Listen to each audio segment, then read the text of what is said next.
All right, noting that it is 7:03 p.m. on May 21st, 2025, I'll call the Board of Health meeting to order. And since it's a virtual meeting, the board members will announce that they're present. So Daryl Beardsley present.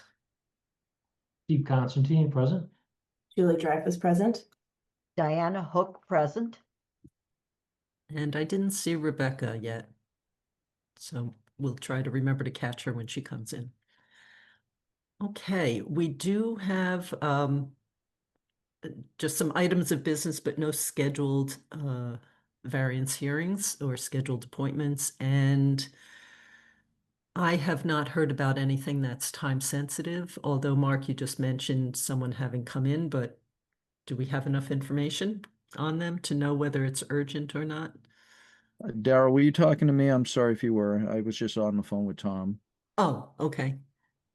I was just asking whether the food-related permit.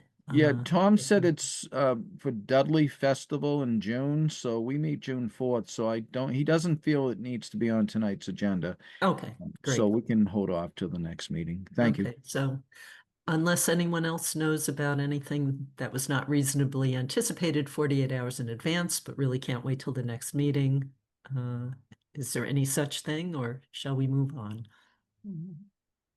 Okay.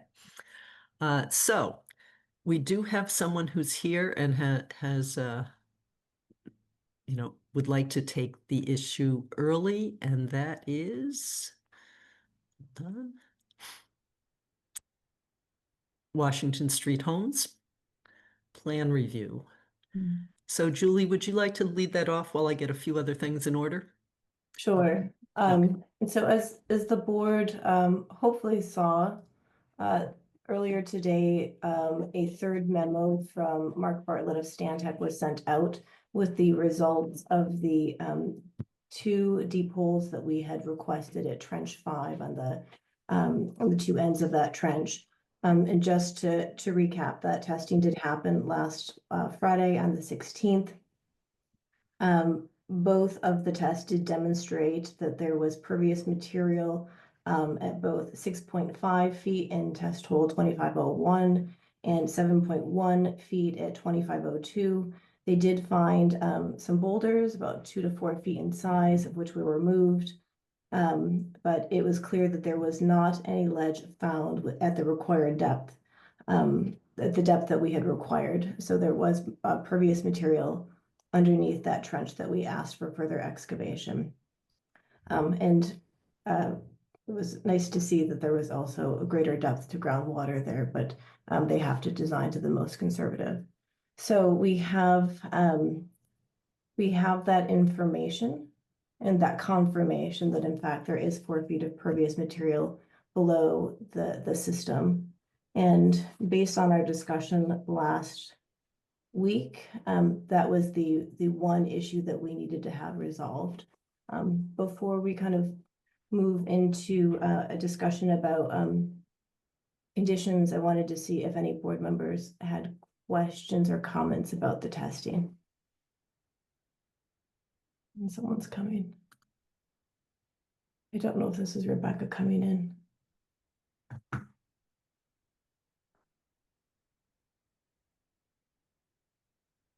Any board members have questions or comments about that testing? Julie, you're, excuse me, that I think answered the questions I had from previously.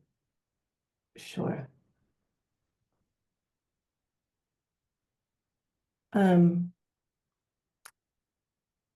think I'm pausing this discussion because I see a phone number came in and I don't know. Rebecca, if you just joined the meeting, could you please announce your presence for the minutes? And maybe this number is not Rebecca. I actually don't know if she is. Or maybe it's not Rebecca. Oh. Okay. That maybe number should be showing up as me. Oh, okay. I just wanted to make sure that it's not connecting in that respect. Okay. So. Just wanted to make sure that we acknowledged her if she was present. Okay, so I want to go through and suggest Well, I've crafted a motion with conditions based on the recommendations that Mr. Bartlett had included in his memo. That will include benchmarks, and I'll read these out. As we noted that the easement for the Bailey Trail is being moved, and he recommended that be marked with concrete bounds. He also had recommended that when the system is installed after the leaching field is excavated, that 6 additional holes be dug down to an elevation of 203 feet to ensure that the entire system has the 4 feet of naturally pervious material below it. So we would include that. That is to be done at the time of construction as they've excavated the field. We also have a outstanding $300 fee for the soil testing that was done on Friday that would need to be paid. Our typical language that we say is anytime that there is a change to the plan that affects its Title V compliance, that must come back to the board. And then I wanted to talk about the garbage grinder deed restriction. So as we can see, I know we don't have the plan up in front of us. Julie, I don't know if we need the plan up in front of us, but the system has not been designed for a garbage grinder. And I know when we discussed this at Brush Hill Homes for a Title V, Bob had noted that, you know, I appreciate what Bob had commented on there, which is within this process, making sure that everyone keeps within their jurisdiction. And so I did go back to Title V to try to look and see what it says about garbage grinder deed restrictions, and functionally it is silent. It makes very clear that in order to allow a garbage grinder, there has to be that 50% increase in sizing, which is not present here. Title V doesn't make any statement about what is the enforcement mechanism of garbage grinders or the lack of garbage grinders in the event that there is not the adequate design flow for it. So that leaves us in kind of that gray area.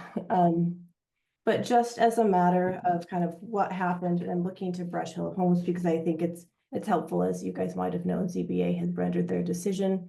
And so I was able to go back to that. And in fact, they also put in, so we, in our motion for Brush Hill Homes, did require the receipt of a garbage grinder deed restriction for that. And that would be on the master deed to the condo association.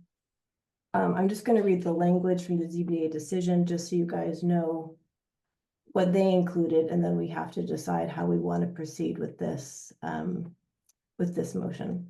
So the condominium association shall be responsible for regulating the prohibition of garbage disposals or similar device in unit, including the application of under sink labeling, stating that both the installation of these types of devices and the removal of such labels are prohibited. So the question to the board is just kind of refining our process. Do we want to continue to require that we receive the deed restriction for the garbage grinder, or would we make that a recommendation to the ZBA when they take this in their comprehensive hearing? Comprehensive hearing for a comprehensive permit, excuse me. Does that question make sense to the board, what I'm asking? What you just read to yes. us, Julie, was what this, Oh, was from the ZBA decision for Brush Hill Homes. okay. So they, it's nice to see something play out recently to go back and say, how did that work? Was that the best way to do it? Which is what I'm functionally doing here. And so I think, you know, my interpretation when Title V is silent, given the discretion that it gives a board, is I think it would allow us to require a deed restriction because it is clear that it prohibits the installation of garbage grinders when there is not adequate design flow. It is redundant in the process, given that the ZBA, at least for this other project, had required it, had put it in their decision. I don't think that redundancy for something like this is harmful. In fact, hopefully it's helpful. but I just wanted Yes, to with the board thought before I go through and read a motion. I do think it is a very important thing to communicate to future residents, and having the backup method, either depending on which one considers the backup, the condominium documents or or a deed recording. Because if one or more units had a garbage disposal, that could cause a lot of problems for all of the residents here. And so it seems like a very important point to reinforce. Because not only does it challenge just the flow if people are using things differently, but the material is known to impact the longevity of the leaching field. Yeah, I agree. Yes, which could make it really costly for everyone involved. Yeah. Um, I'm trying to think of previous ZBA meetings that I've been to and how this was handled, and I think, I'm pretty sure I saw it as a deed recording. Um, I'm just trying to, I don't have any examples, but that's what keeps coming to mind. yeah. I think this is And my so, recollection was oh, sorry, go ahead. oh no, I was gonna say it's and this is kind of a splitting of hairs, but so because this is recorded in their permit, the ZBA's comprehensive permit, it's not just a recording on the deed, but it is the prohibition. That I like that it also includes that there has to be a label under the sink that says, don't put a Right. garbage grinder in here. You know, I think that that's helpful because if you have multiple iterations of owners over time, you know, someone might want to do that and not have any idea they're not supposed to. Mhm. Right. I mean, I really like the language that they used. Yeah. Um, And I've that's definitely- something that Go ahead. was implemented for the fields of Sherborn. Okay. We required the signage so that people would know. And you can't remove the sign, the label. you're not supposed to. Right. I mean, And it's been at a number of projects actually in town. yeah. So Okay. that's consistent. So, I'm not sure if I'm reading folks one way or another. Should we include the garbage grinder deed restriction in our conditions for this? Or should we just leave that to the ZBA only? Once they I would feel take better this about- up. Yeah. You feel better about including it, Daryl? Yes. Diana? What do you think? I'd like to see it included in the deed restriction as well. I think it makes sense. And again, I think there's a precedent for it. Okay, I think, agree. yes. The Okay. did both. okay. That is decided. So I'm gonna read a motion, and as always, I welcome friendly amendments. So I move to approve the Title V Disposal Works application for Washington Street, Sherborn Homes 40B, located at 121 to 129 Washington Street, conditional to 1, benchmarks being set with elevations by the surveyor of record with witness stakes prior to the start of construction and visible to the board at pre-construction inspection and shall remain through the end of construction. That's taken directly from the memo. 2, the relocated easement be permanently marked at the 2 angle points with concrete bounds. 3, at the time of construction, 6 additional holes be dug from the bottom of excavation down to an elevation of 203 feet to ensure the entire system meets the Title V requirement of 4 feet of natural pervious material. 4, receipt of the outstanding $300 fee for soil testing on May 16th, 2025. 5, any changes to the approved plan come back before the board for review for Title V compliance. And finally, 6, receipt of a garbage grinder deed restriction. And for clarity, that would be on the master deed to the condo association. Anybody want to move that motion? Oh, so moved? I'll second. Further discussion though for me. Go ahead, Daryl. Okay. So I guess in the past, when we release the approval of the plan, has taken place at different times. I don't know what aside from waiting for the deed recording, is there anything else? Do we want the ZBA process to begin formally? Is there some other thing that we should be tying this to? Because this permit or the approval that we're giving would not exist without that project going through the comprehensive permitting process.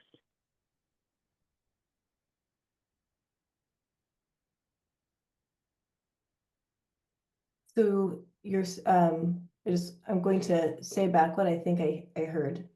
That we should add in a 7th condition that their release of the permit is conditional to an approval for a comprehensive permit from the Zoning Board of Appeals. Yes.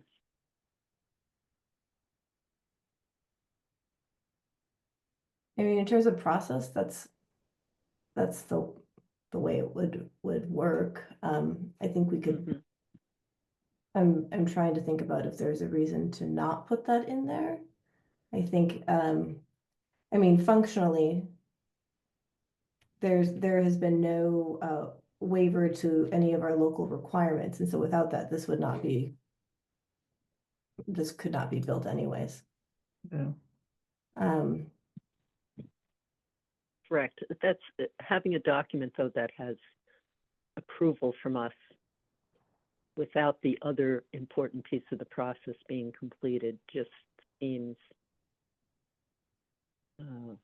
inappropriate to me. Okay. Julie, I'm trying to raise my hand, but the system's not allowing me to do it. I don't know if you have it turned off. If we did, it was not intentional. No, I understand. Hang on. No, yeah, now it works. It wasn't there we working go. before. Yeah, mine's working. Do you want to comment on the process of release? Yes, I would actually. Go ahead. I think that it's really important, and one of the good things about my doing this ahead of the ZBA process is that it once and for all, I think, forces us all to understand that your Title V approval process is completely separate from the comprehensive permit process. You're absolutely correct that when you approve and issue the Title V permit, I cannot do anything with it without a comprehensive permit. That's absolutely correct. However, you are charged as being the Title V approving authority by the state. And it's my understanding that it is frankly illegal for you not to do what the state has asked you to do, which is to review my Title V application and approve it or deny it if you have concern, reasons for denying it, obviously, and to issue it to me. As a practical matter, you're absolutely right. I can't do anything with it. It's useless without a comprehensive permit.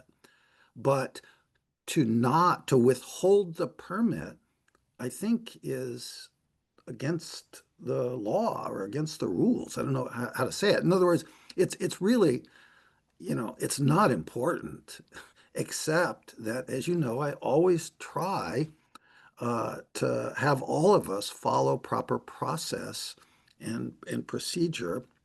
And in this case, it's very separate. Your regulations and are brought to bear within the comprehensive permit process. That's the law.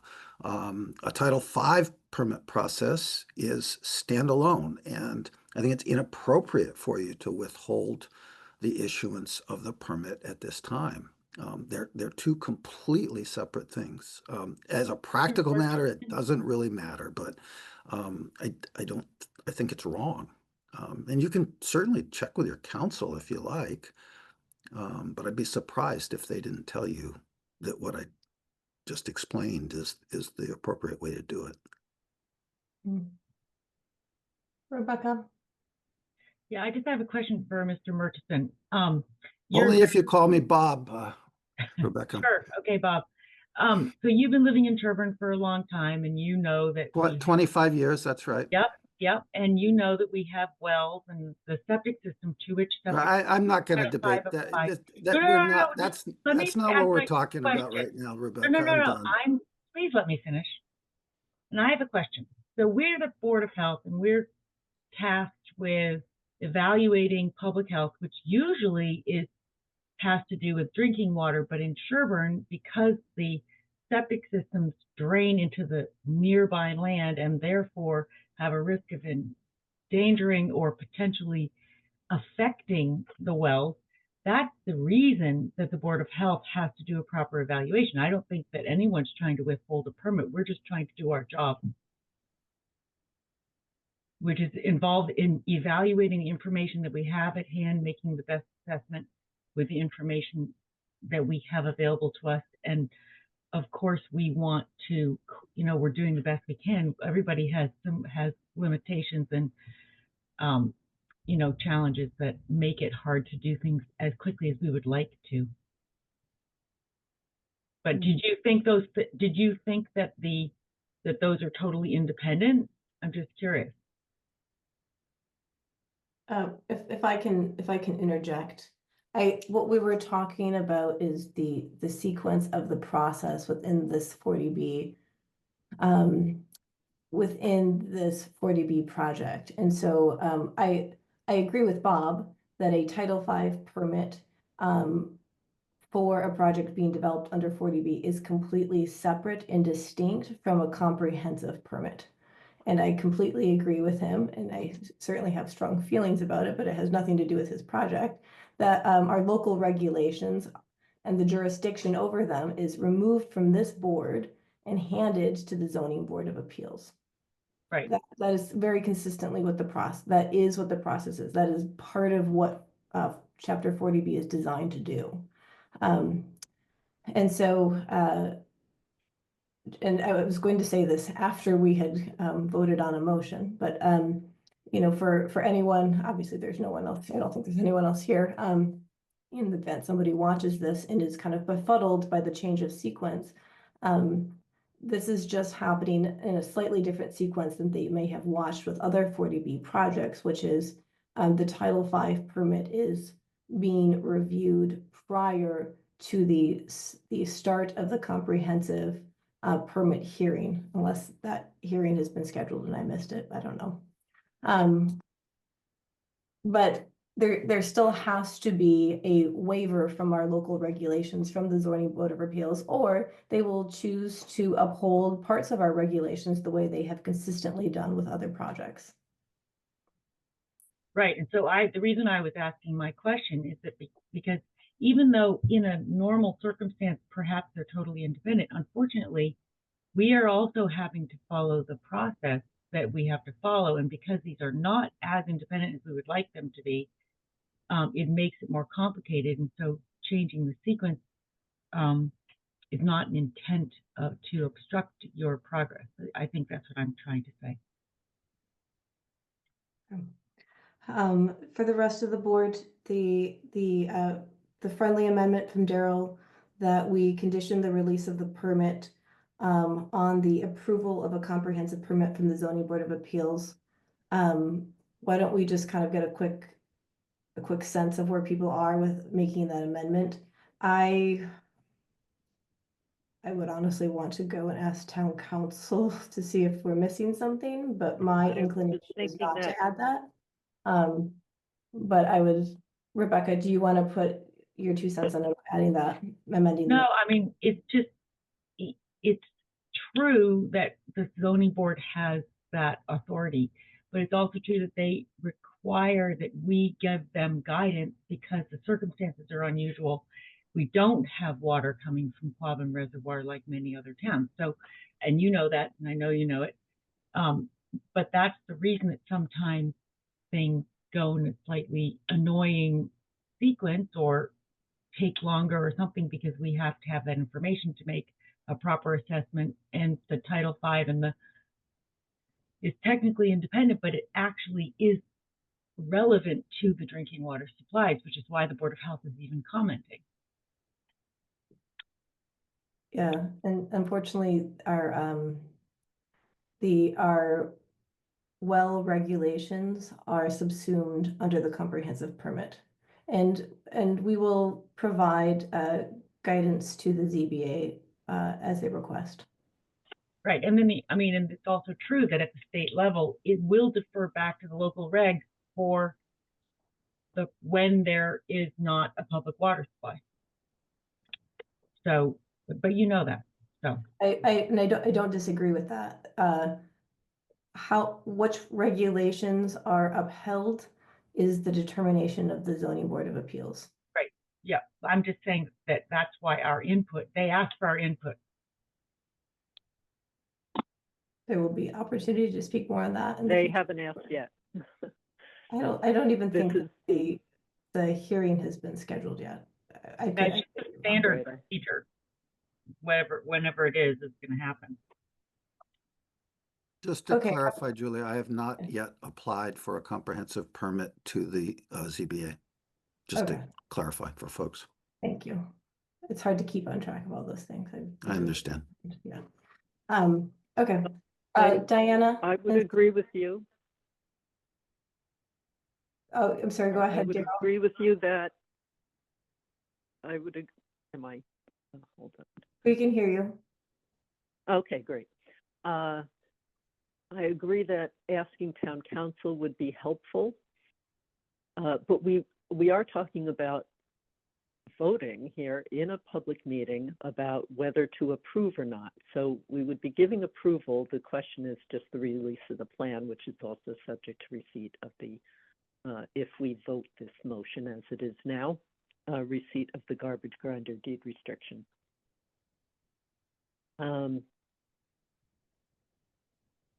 So if town council says, yes, we can issue it, maybe another way to approach this is that we also, in addition to stamping it, include some kind of indication on the plan that the approved plan is only valid in connection with an approved comprehensive permit from the ZBA.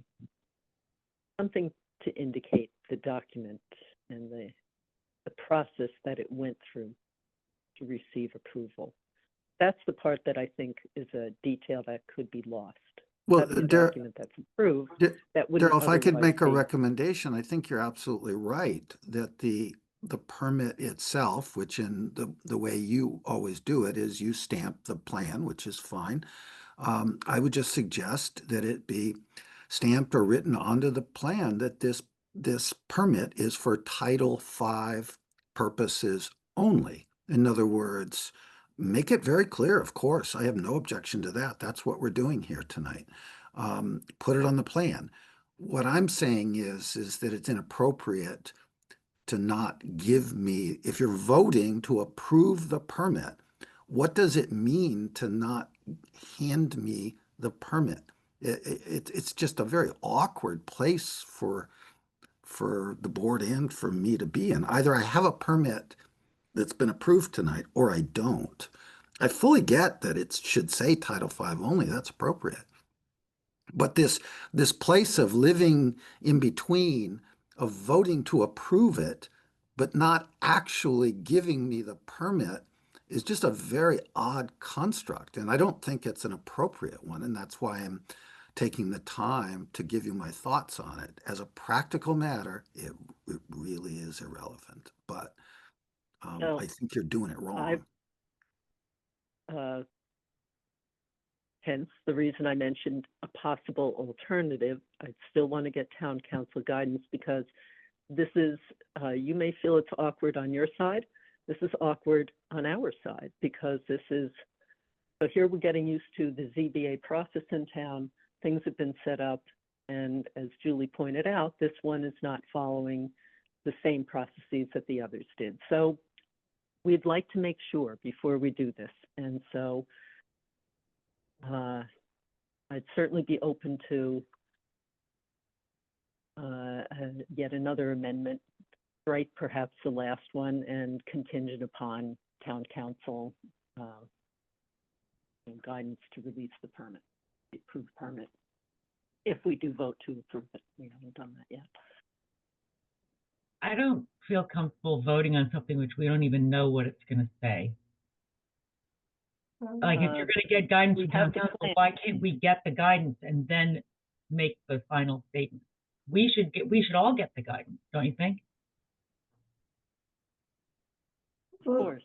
We would relay back what they said, but can we hear from the rest of our board, Diana or Steve, or I'd love to hear from both of you your thoughts about adding this condition that we do not release the permit until there is an approval for a comprehensive permit.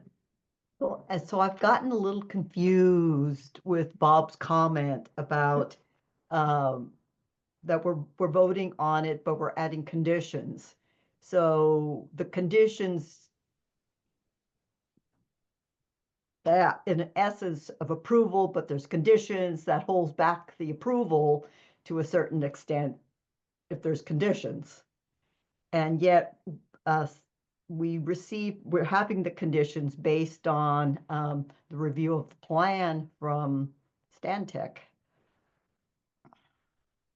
So some of the conditions can't happen until the permit is released and construction begins. Like, Yes, because right. excavating the system. and that's what's the gotten benchmark. me confused here. It's like, this- okay.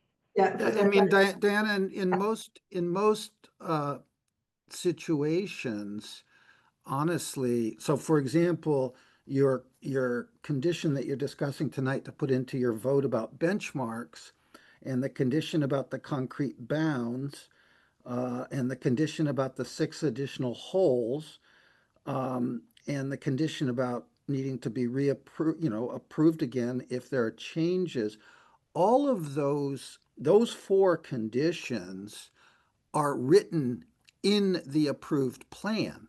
So I don't really understand why this board feels it necessary to put those conditions into the vote when you're approving a document that has all of those requirements on me by its very existence, you approve it, and I have to follow all of those things to be in compliance with the law. Now, saying that I need to pay, even though I don't love paying the $300 fee, I get that. I'll come over and I'll bring you the $300, right?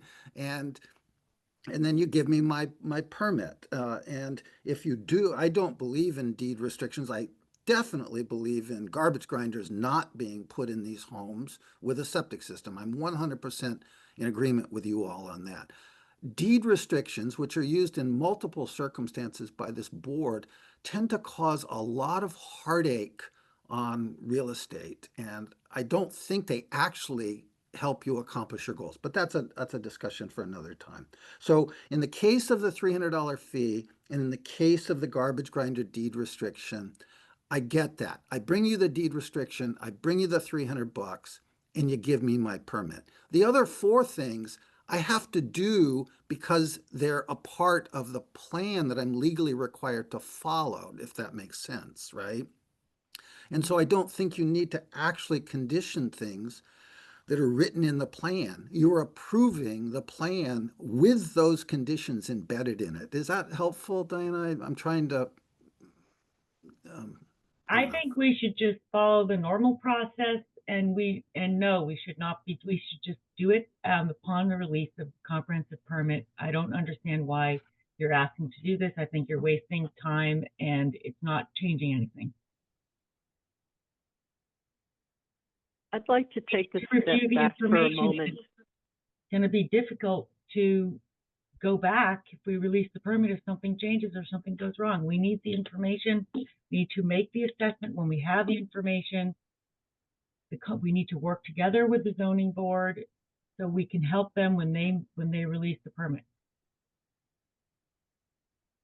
I'd like to step back for just a moment and ask whether some of the comments that Diana made and that Rebecca has just made, has everyone had the chance, because we just got it, probably not much more than 24 hours ago or so, the comments from Stantec. So maybe part of the complication right now is that not everyone has been able to digest the memo against then the plans. I was seeing patients all day. My clinic ended about 45 minutes ago, so I have not read it.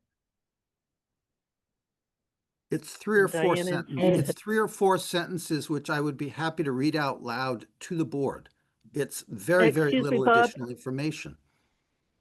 Bob, I'd like to have the discussion among the board. It's important that the board had a chance to review the health agents, supplemental health agents' Sure. comments. And I just want to confirm that before we move ahead. Perhaps that's a missing step. Oh, yes, Daryl, I did read that and Okay. noted he had recommendations, but he was saying something was approved and then a few statements of recommendation that Julie Okay. read out in the conditions. Yes, okay, good. I had a chance to read it as Stephen, well. you too? Yeah, I think I Okay, understood it. great. The part that I'm a little confused on now is if we have a question for town council, what's the question? Whether we can move ahead with approval if we so choose. I see the question to town council being, once we receive the garbage grinder deed restriction, do we need to release the plan? Okay. Or is it appropriate to hold on to it until the comprehensive permit is issued? Okay. And the $300. I So would- quickly, can we get that question answered?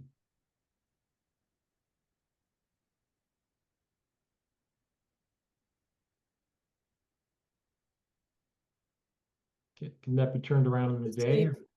So Steve, you want, if that's the case, I am not sure how we would move a motion for approval with the condition that we may or may not want to keep, that I don't know how that would work.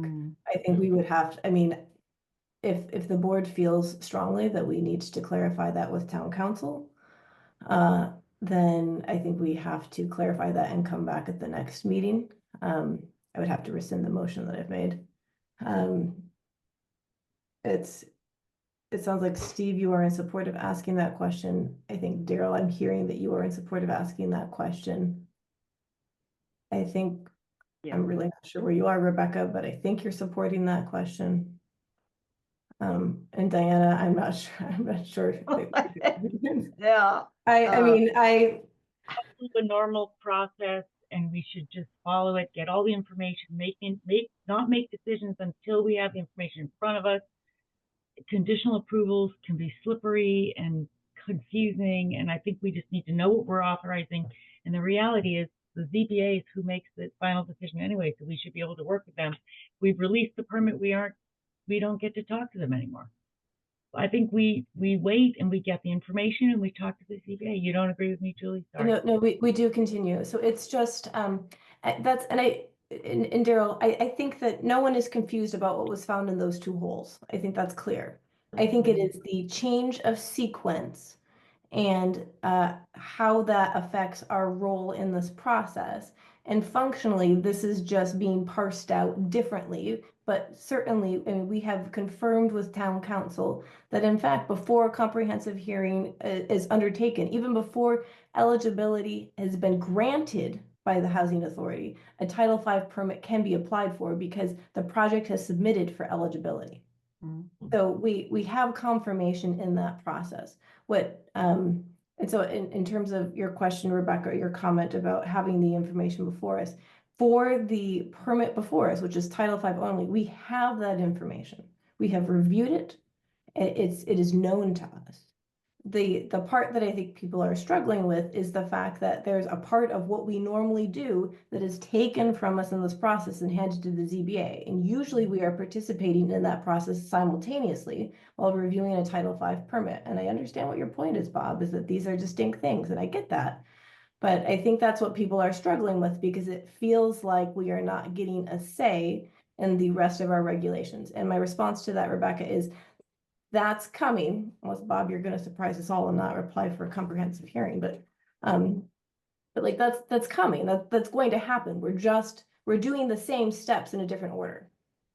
Is what I think is happening here.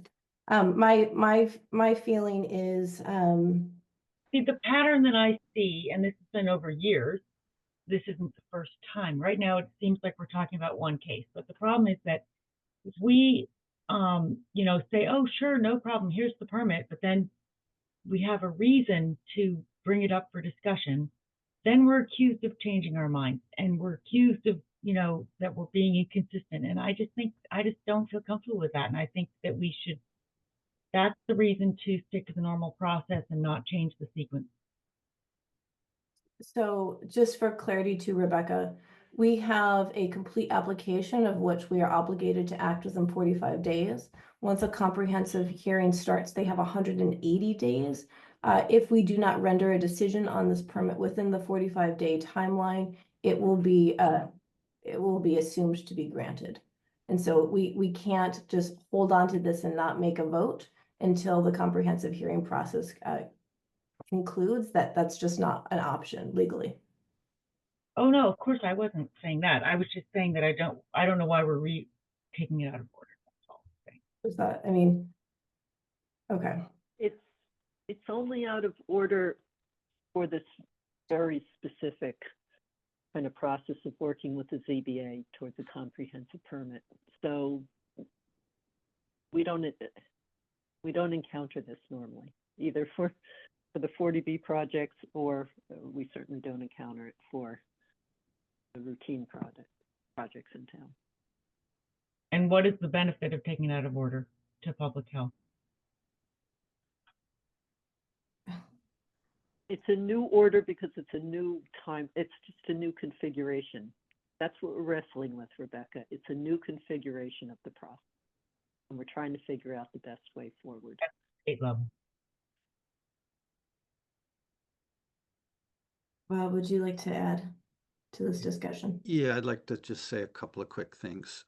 The first is that I'll remind you all that there was not long ago a comprehensive permit process at 41 North Main Street, and people raised their voices very, very loudly about that project because they said, we have no Title V information here. And your board and the rest of the community was really, really upset about being presented with a comprehensive permit application prior to a Title V review. And I agreed with that, actually. That's not the law. The law says you can do it either way. But I agreed with that. And so I feel like I've come to this board and I've done what I heard you saying at the 41 North Main Street hearings. You said, we want to, before you move forward with a comprehensive permit, the septic is critical. And I agree with that. And so here I am. And so that's one part of what I wanted to say. The second thing is we've really got to address this. And I would ask that at a minimum, you take a vote on the health agent, your health agent, after a very rigorous process. And 2 weeks ago, we came to an agreement, you, Julie, and me and the board, that if I went and dug the 2 test holes and got the information back to you in time, which I did, it was hard because it's hard to do these things, that there was nothing else in the way of your voting approval of the application tonight. And I'm here and asking you to make good on that agreement with me from 2 weeks ago. And so I'd like to see you vote. Whether you hand me a piece of paper after and the two things that I see as needing to give you are the check for $300 and the deed recording. I don't agree with the deed recording, but you make the rules. I will do the deed recording and I will do the check. If you don't want to give me the plan, then fine. It doesn't really matter. I think you're wrong, but it doesn't really matter. But I want you to vote on this. We've, you know, we had this conversation 2 weeks ago and we kind of came to an agreement. And I feel like I've kind of held up my end of the bargain. And now I'm asking you to hold up your end of the bargain tonight. Thank you. I completely agree with you about the 41 North Main. I appreciate that you have consistently presented us with septic information, even though it is not required. All right. I bet no one can remember what the motion was at this point, right? So Daryl, do you want to just how about I read the motion with the suggested amendment that Daryl made? And I have to rescind the motion, don't I? No, I can amend it, right? Because I'm not actually changing the rest of the motion. Right, okay.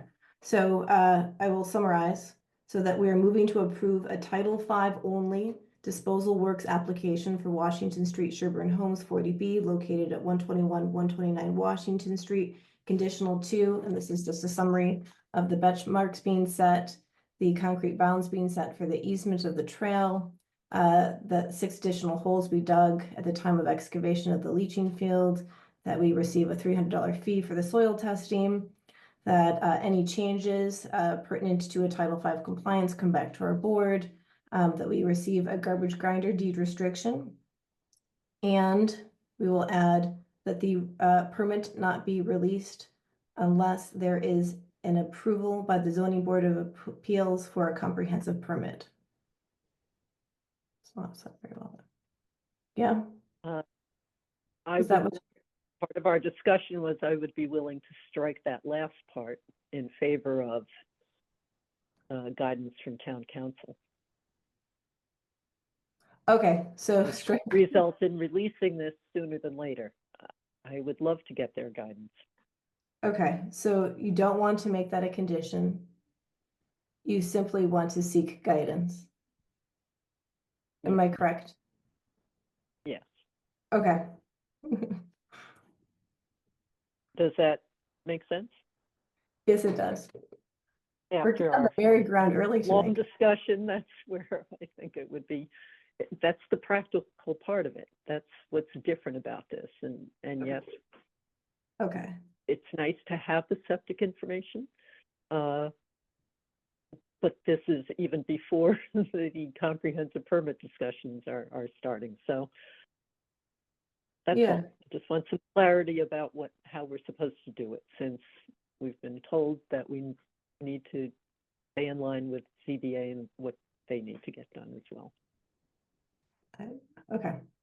We have a motion and a second. Is there any further discussion?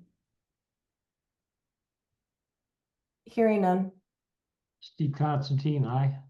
Julie Dreyfus, aye. Diana Hook, aye. Rebecca Honeywell, aye. Darrell Beardsley, aye.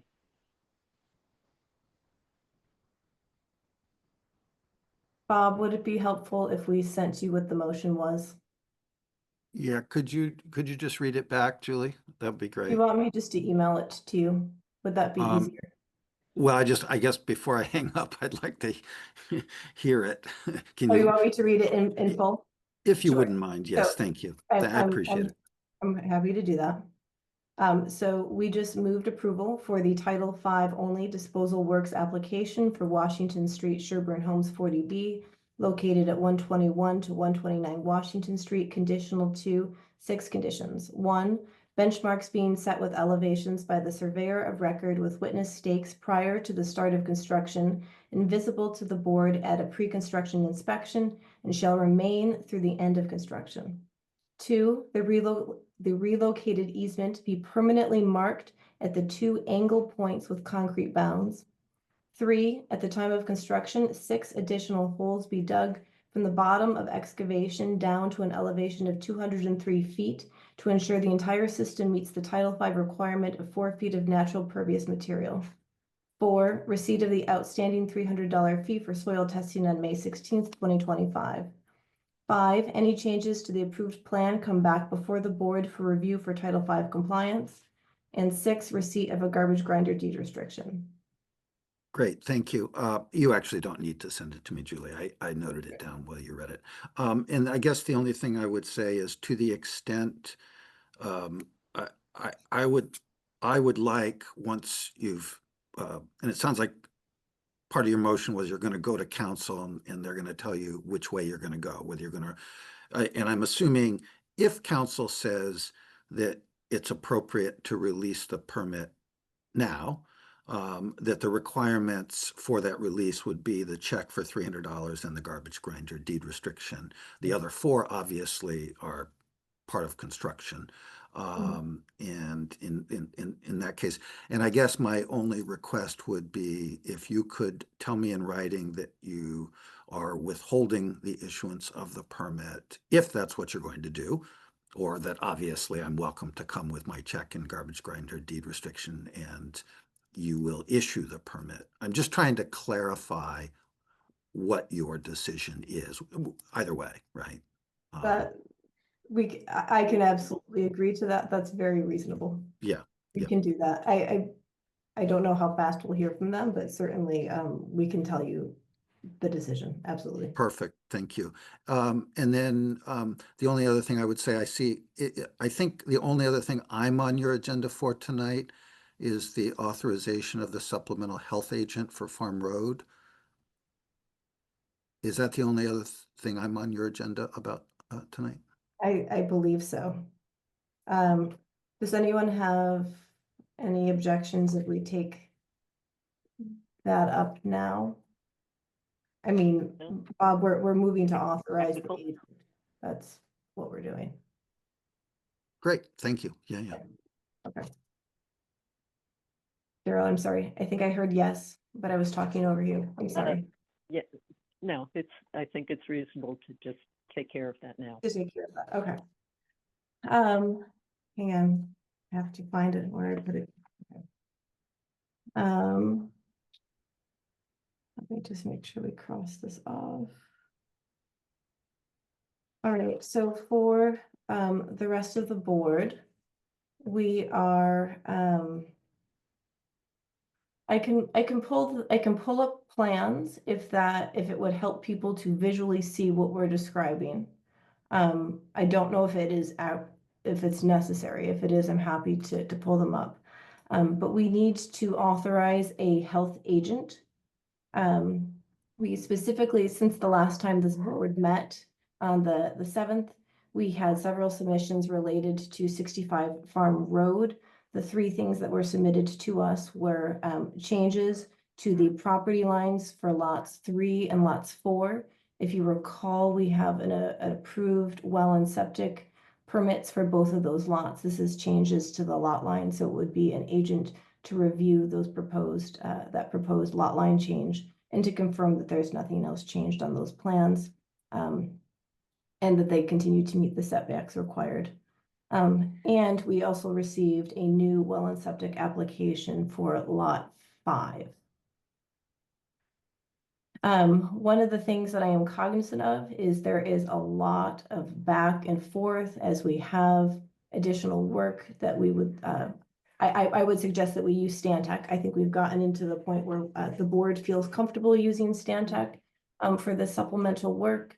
We are developing a nice relationship with them. I think that works well.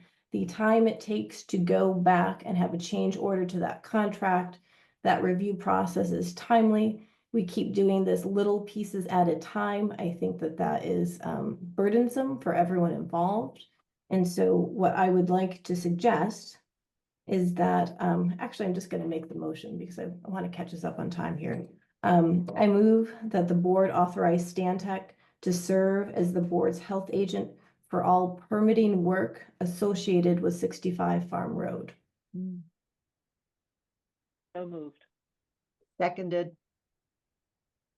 Further discussion? Hearing none. Steve Constantine, aye. Julie Dreyfus, aye. Diana Hook, aye. Rebecca Honeywell, aye. Daryl Beardsley, aye.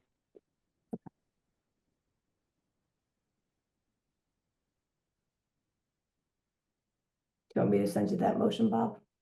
I'm sorry, say it again, Do Julie? you want me, do you want me to send you that motion? That was actually a No, simple one. no, it's not necessary. At some Okay. point, on the topic of their, of this whole concept of the health agent, for my work, there is Maple Street hanging out there. And maybe that's not part of this topic, but it is obviously related to, Stantec's, doing whatever you need to do, to get a health agent on that particular application that's before you. We are not taking that up tonight. It is not on tonight's agenda. We're Okay, talking that's about fine. That's fine. Great. Well, thank you all. If there's nothing else with my name associated with it on your agenda, then I will sign off. And I appreciate you taking my work early tonight. You're welcome. Have a good Thanks. night.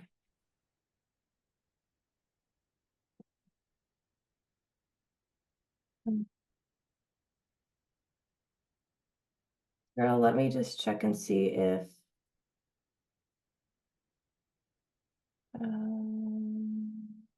okay, we don't have anyone from FPAC here, right? No. And I don't Anyone see From who did you under ask? agents business. Oh. For Farm Pond. I don't think anyone was coming to No. talk about that. Okay. And then for Mark, under your business, I don't see anyone here for 249 South.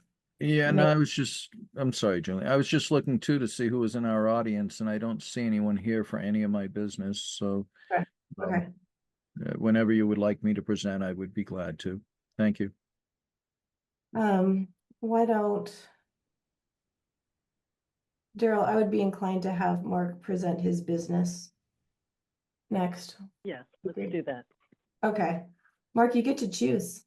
What do you Well, want to let's do? start with the septic plan. Let's start with Lot 4B Eccles Court. The board has Okay. seen this plan. I don't know if any of the board members here has seen this plan, but it was approved back in 2009.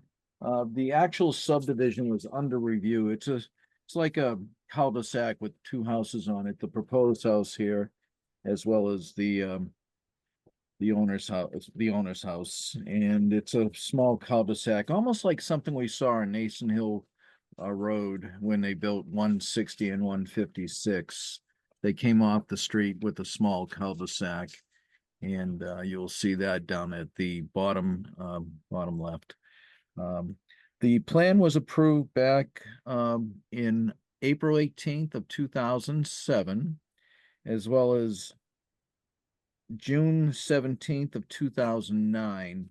And then the owners decided just to sit on the plan, and they came back and submitted a plan to us for approval. Conservation Commission reapproved this on April 8th, 2025.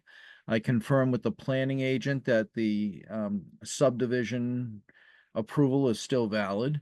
And so with that said, the engineer updated it to show some of the changes in our regulations, including an H20 distribution box and some other items. But this is in sand and gravel, mostly sand. And so because of that, they factor to design a septic system creates a small system. So they designed also for a garbage grinder. So there will be no requirements for deed recordings. This is stone and the trench is stone base. So with my review, I recommend, I guess I could say reapproval, but approval of the resubmitted plan as shown.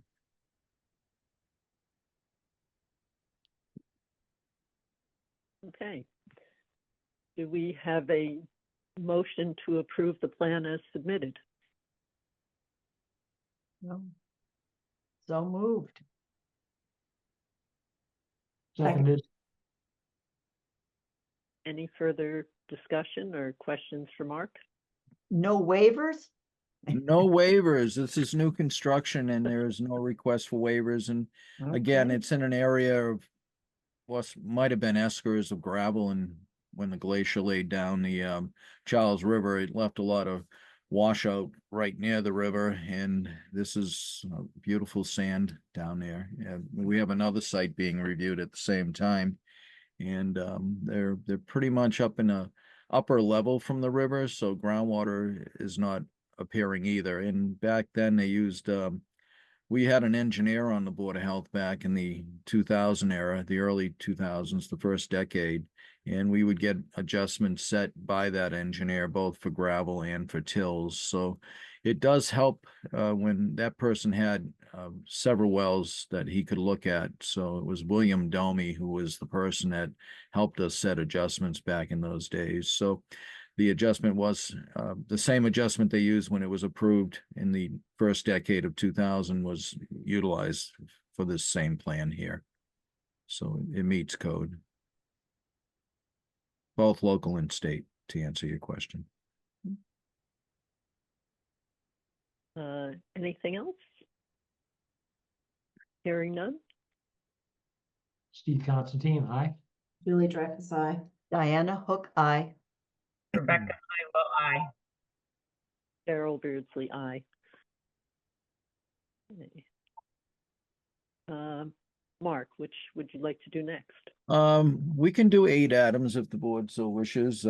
That's a well, and again, the distances from well to well were decided through the 40B process and the court's final decisions. And 60 feet is the minimum, is the required distance between one well to another.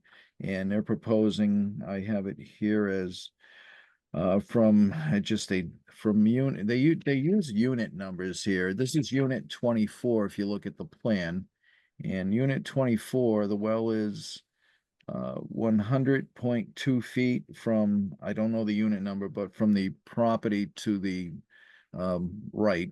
And then the other property, which is unit 23, the well is 74.3 feet away. So it's pretty close to what we require. We require 75 feet, but again, the mandate from the court was 60 feet for this subdivision known as Whitney Farms. So it meets our code. I would recommend approval of this proposed well for unit 24, also known as 8 Adams Lane. Does anyone have any other questions or comments? Just one thing, I know we talked about Whitney Farms before, and it's, so everyone's got their own well, but there's one septic, is that correct? Everyone has their own wells, Steve, but I didn't hear your second part of the question. I apologize. I can put my up. There's just one septic for the facility, is that correct? That is correct. They have a central septic system. It is under the state's control. So it is one central small wastewater treatment plant is what they have for the site, and that's towards the very back. If you're looking at the property to the left, to the very back, and they all have their own individual wells. And when they were reviewing this, I think this goes back about 20 years, 25 years ago, they had the opportunity to put in shallow wells, and shallow wells really don't always produce the best quality of water. So they have been drilling deep wells throughout this whole property. Okay. And will the septic hit a capacity level at some point, or? Yeah, and I've asked the building commissioner, because they're getting close to being built out, to check the bedroom count to what they were allowed. It's a matter of sitting down, and he was going to sit down with the developer to see where they get close to that bedroom count. Hopefully they'll match it. That's what the ideal situation will be, is that they match the septic capacity for the amount of bedrooms they have on this property. Okay, all right. Okay, thank you. You're welcome. So I'd recommend approval of this well for 8 Adams Lane, also known as Unit 24. Excuse me. Okay, so do we have a motion to approve the well at 8 Adams Lane?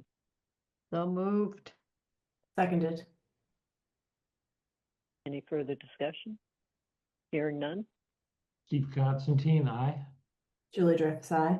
Diana Hook, aye. Rebecca Honeywell, aye. Darrell Beardsley, aye. Want to keep on going, Mark? If that's okay with the board, sure. If everyone's ready to Absolutely. go for a dip this weekend, Farm Pond is planning to open up, but in all honesty, and speaking to the director, Stephen Petty, he indicated, I spoke to him yesterday and yesterday, and he indicated that they're probably not going to be ready to open based on the weather, but he wasn't ready for an inspection, so I told him to let me know when the place is ready for an inspection. They usually, the water quality, just so the board knows, has been very good. They had less than 5 E. coli counts, and that meets the code. And then we got another review of it, another water test this week, and it was 10 colonies of E. coli, which is well below this requirement. So at this time of year, the water's cooler, so you don't see the bacteria growing as much as you would maybe during the summer months and also when it's active. So I'm hoping this year we don't have to, take any action. It's very difficult to do that, especially if it's hot out and people want to go swimming. But at the present time, the bacteria levels are within the requirements. And again, they will open if they can clean out the bathrooms. That's usually what they'll do. They'll clean out the bathrooms and get the beach ready. But I'm not even for sure if they're going to open based on the weather. But I'm recommending approval of the permit, Okay. conditional to an inspection. Oh, any other comments or questions from anyone? Board or otherwise? Hey, hearing none, do we have a motion to approve the beach permit for Farm Pond? So moved. Seconded. Any further discussion? Uh, Hearing none? oh, hang on. Mark said conditional to an inspection? Did we have Yes, that? an opening inspection. And the director Okay. told me he will call me when he's ready for the opening inspection. Okay, So do we, yeah, so it was with that friendly amended the condition, Yeah. so let's just start again. Do we have a motion to approve the beach permit for Farm Pond for 2025, conditional to a completion of a satisfactory inspection? Okay, so moved. Seconded. Any further discussion? Hearing none. Steve Constantine, aye. Julie Dreyfus, aye. Diana Hook, aye. Rebecca Honeywell, aye. And Darrell Beardsley, aye. Hey, beaver permit. Yes, I'm asking the board to ratify an emergency request from our town.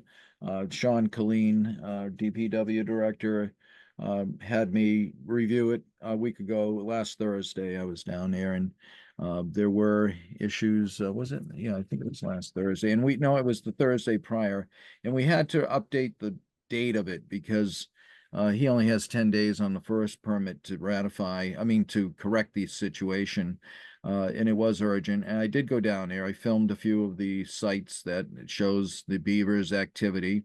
They actually started some of the work, and one of our animal control officers actually went down to get the beavers out of there. I guess a new colony of beavers are down there. That's the problem. If you have enough wood, and that's their food, as well as how they dam up these culverts. And obviously the water is their protection. They build the huts so they can go under the water and get into their huts. But unfortunately, there's quite a beaver population down here. I saw a picture of the beavers that our animal control person was pulled out, and they were very large. They were the size of a small dog. I couldn't get Well over. fed.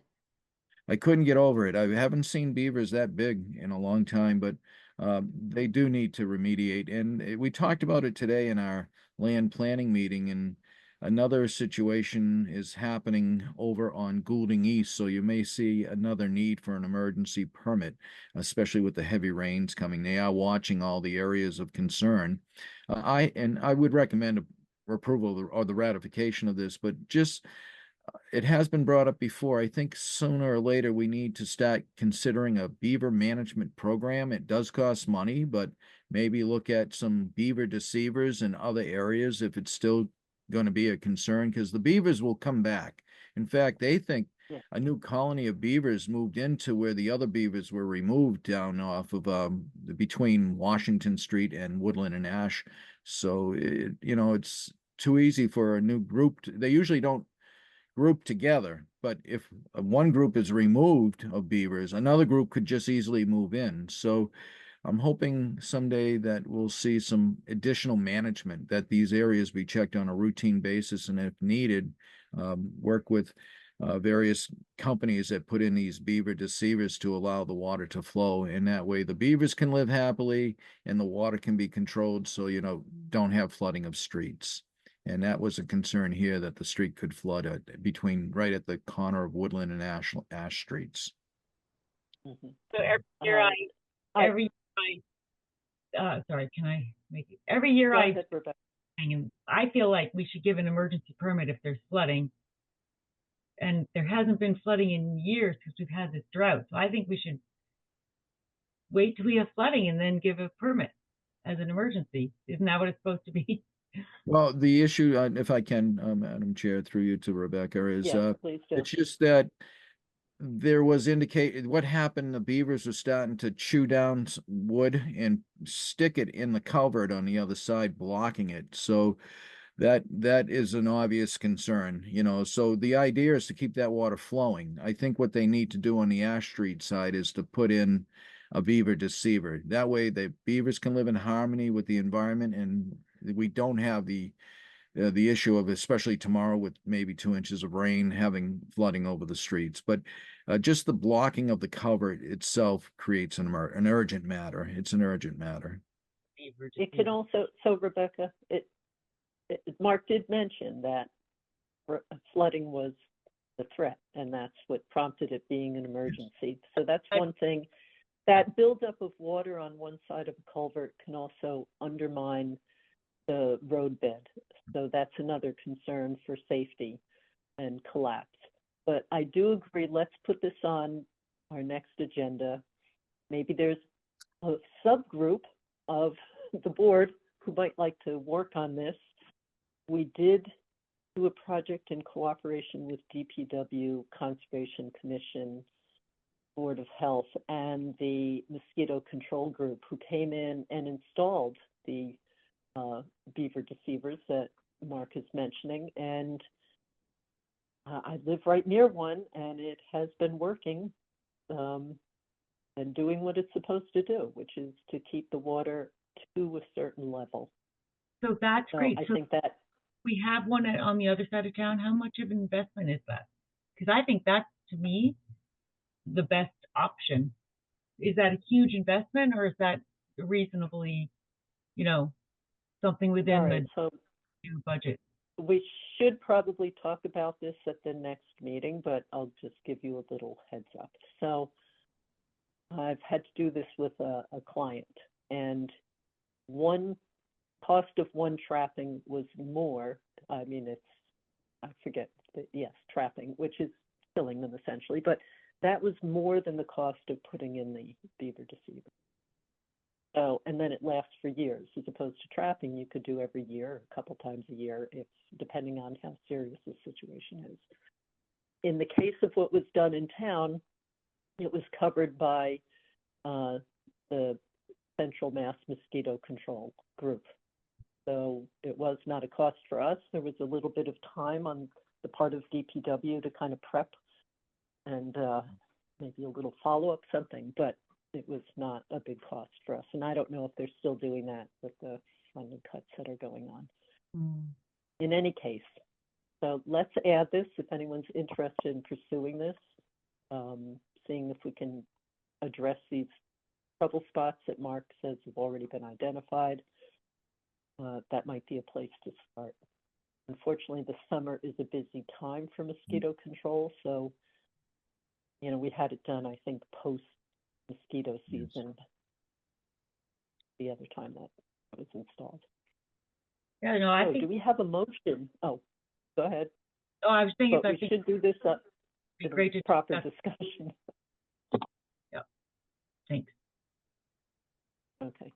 So do we have a motion to ratify the beaver permit, B25-01?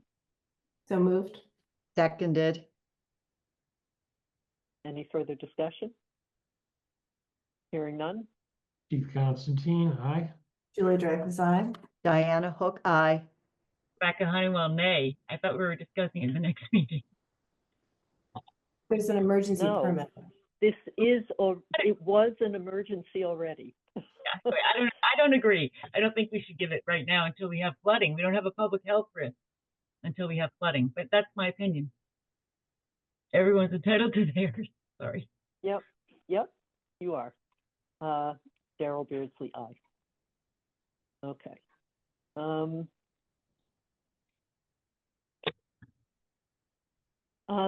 Steve, if I stop sharing, do you have that picture of the algae bloom available? I don't think I have that. Okay. Daryl, if you give me a few minutes, I might be able to find it. I mean, I could get it. I would just have to log back into my town email. I- So take a if you- moment. If you I give saw me, it. Some trainer showed it to me, but I don't think I received it. Did I? Yeah, I emailed it to you earlier. Oh, you did? But, yeah, but not as early as I had hoped. Maybe I didn't look at it. let's see. Daryl, I think I can, I'm trying to figure out how to do this without pulling up my whole email. Oh, wait. I have it. Oh, good. Let's see. Okay, give me a second. Let me see if I can share just.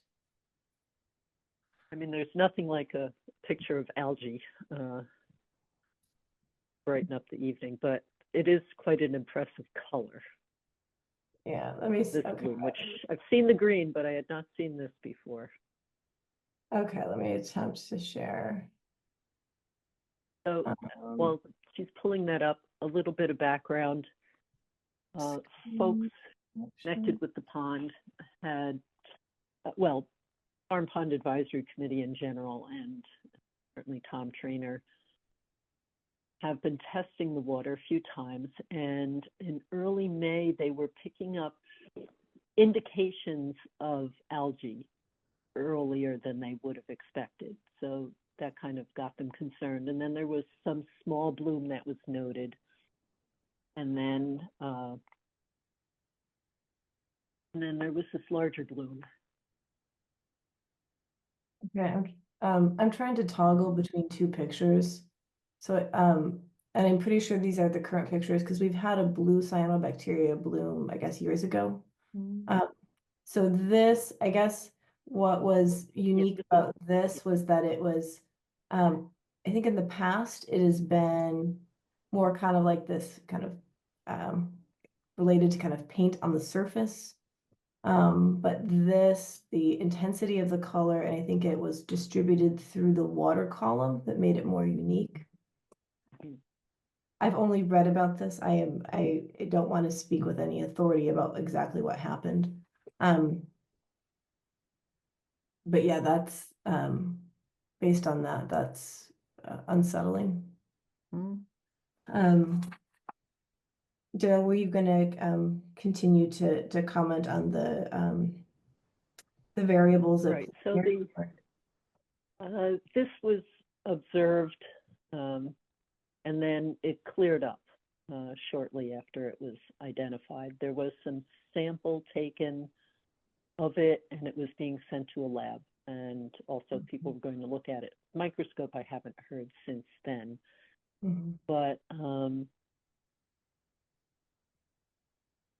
so they're concerned because having it show up early in a couple times and with this intensity so early in the season has them concerned about just the combination of factors.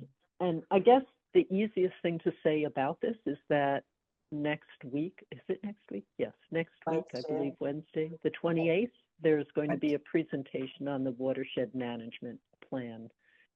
And so if anyone can make it, the person who's doing the watershed management plan for Farm Pond area is, I think, very, very good. Innovative and attention to detail, knows the subject inside out. So it's been a pleasure to listen to that person speak about these things. I don't think we have too much more to add now, except that what the Board of Health does and has done in the past is step in and post when appropriate. This gets a little tricky because these things pop up and then they disappear again. And so you can't always get a sample or know precisely what it is, and it can change over time. It can go from something that is just, I don't think ingesting the algae and exposure to cuts is not necessarily a good idea. But there's a difference of when it trips over into being actually the cyanobacteria, which is much more harmful and people should definitely stay away from. Being able to make that call at just the right moment is not really feasible. We've had lots of meetings with various folks in town, including Marianne Moore, a limnologist, and certainly the Farm Pond Advisory Committee.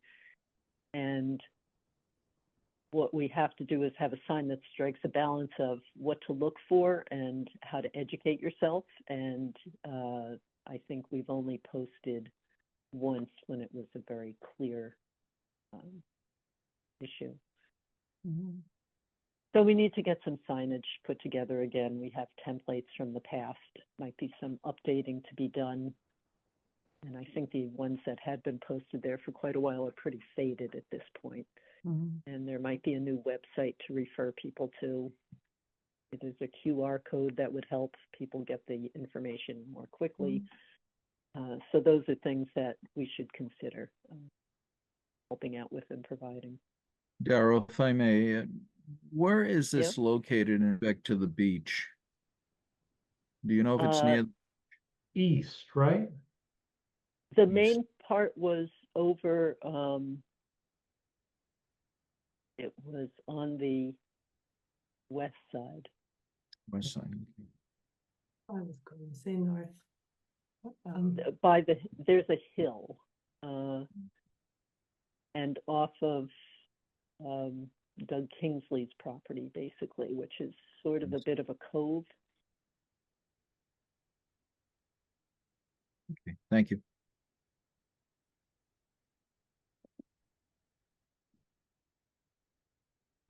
Daryl, can I clarify a question? Might even be kind of the northwest side, but I don't know how it's spoken about. I think people referred to it as the west side, but a little northern. I just have a historical question.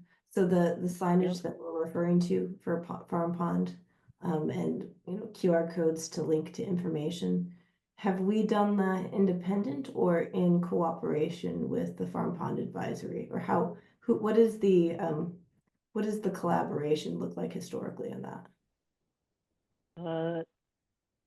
It was mostly collaborative. I think I drafted something, and then others had access to sort of little icons of things like a no swimming, something with a line through it. There were things available from the state. It was a mixture of Farm Pond specific information, things other people had, things posted by the state and DPH. Searching around for some language that would be brief but kind of deliver the message. That was, I think, more from Board of Health. QR code we didn't have in the past. I just don't know. Maybe there is a way to get one, especially if the DPH has it in connection with cyanobacteria or Mass DEP, whoever might be, in charge of some of that information.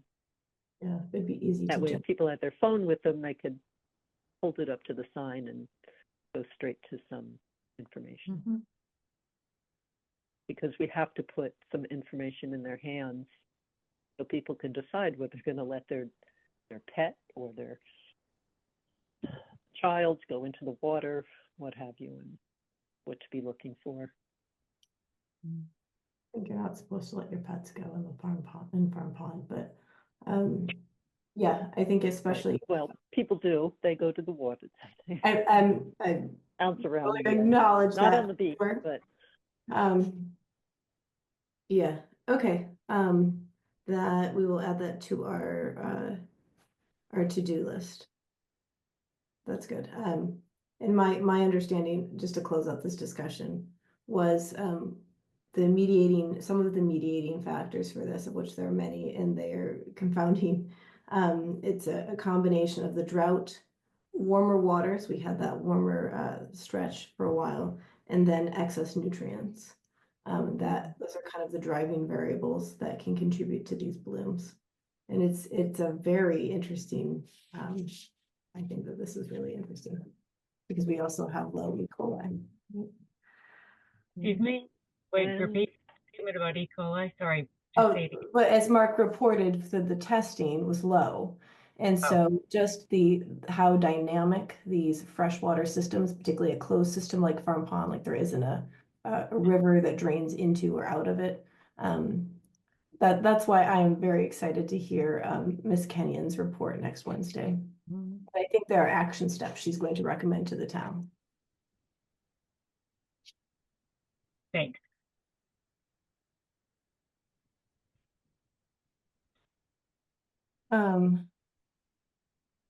Should we go to the health nurse? yes. I'm gonna just. I have her recent email if you want me to summarize it for the board, or Oh, if sure, that'd be great. That's basically what I was gonna do. okay, I was trying to. So as everyone knows, Galvarsa continues to work in town, and we've heard nothing but glowing reviews from our from other community members about our public health nurse. And so she has been sending kind of updates. So this was an update sent just within the past, I guess earlier this month, within the past 2 weeks. So she has attended a COA resource fair and did a mini blood pressure screening clinic. She did follow up on a case to support a family in seeking rabies vaccines after they had a bat removed from their residence. She also was assisting a resident with a Lyme exposure and getting treatment as such, particularly, following with their PCP. She did meet with the school nurses. She has, it sounds like a nice working relationship with the school nurses to share a recent DPH measles travel advisory with the school nurses to be disseminated. One of the projects she's working on is with our fire department to identify the locations of all of the AEDs in town. And there is a resource called a pulse point map where you can find where AEDs are located. And so getting all of our AEDs in town on that map so that they could easily be found is one of her projects. Let's see, she met with the BI Needham Community Relations and shared resources with our Council on the Aging. And this last one, Daryl, I'm actually not familiar with, so I'm going to just read it verbatim and you can clarify. She is scheduling meetings with the NWH Community Collaborative Director for additional programs and resources for pediatrics. I'm not sure what that collaborative is. Needham Wellesley Hospital. Some people were having trouble finding primary care physicians, so she's been reaching out to area hospitals and others to find resources for folks to identify primary care physicians. There is a shortage nationally, locally, nationally. And I'll like, also note that she has worked on some things that we can't talk about because for confidentiality reasons, but there have been issues in town where people needed her services. so we are very. And she is, I've asked if she would be interested in coming to speak to the board about other initiatives that she has in mind to pursue and other plans.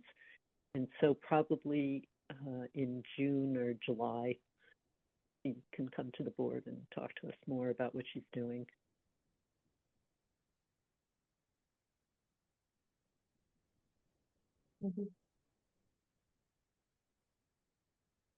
All right. Should we move on? Yeah. We're making good time. This is great. Good. Yes, I'm we're gonna knock catching on up. wood right now. I'm sorry. I should never have said that out loud.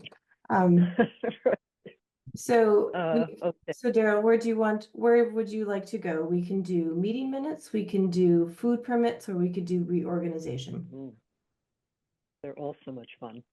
Does anybody have a strong preference?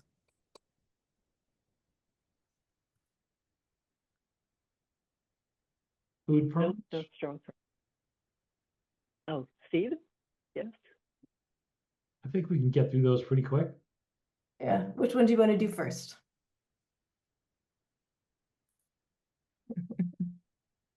I think they're all about the same. Why don't we do the reorganization, Daryl? Yeah, that's what I was I going feel like that one might actually involve a little more conversation than the rest of them. Well, we're still a little perkier. Okay. So, I was gonna, do you want to lead? Go ahead. I don't have the list, I don't think. That's what I Oh. wanted to be. I'm sorry. You said you had. I do have that. I was gonna actually Okay. start with I was going to bring up a different conversation, a related conversation, aside from the traditional reorganizing. One of the things that I don't know how much everyone else follows. I know Diana, you probably know this one though.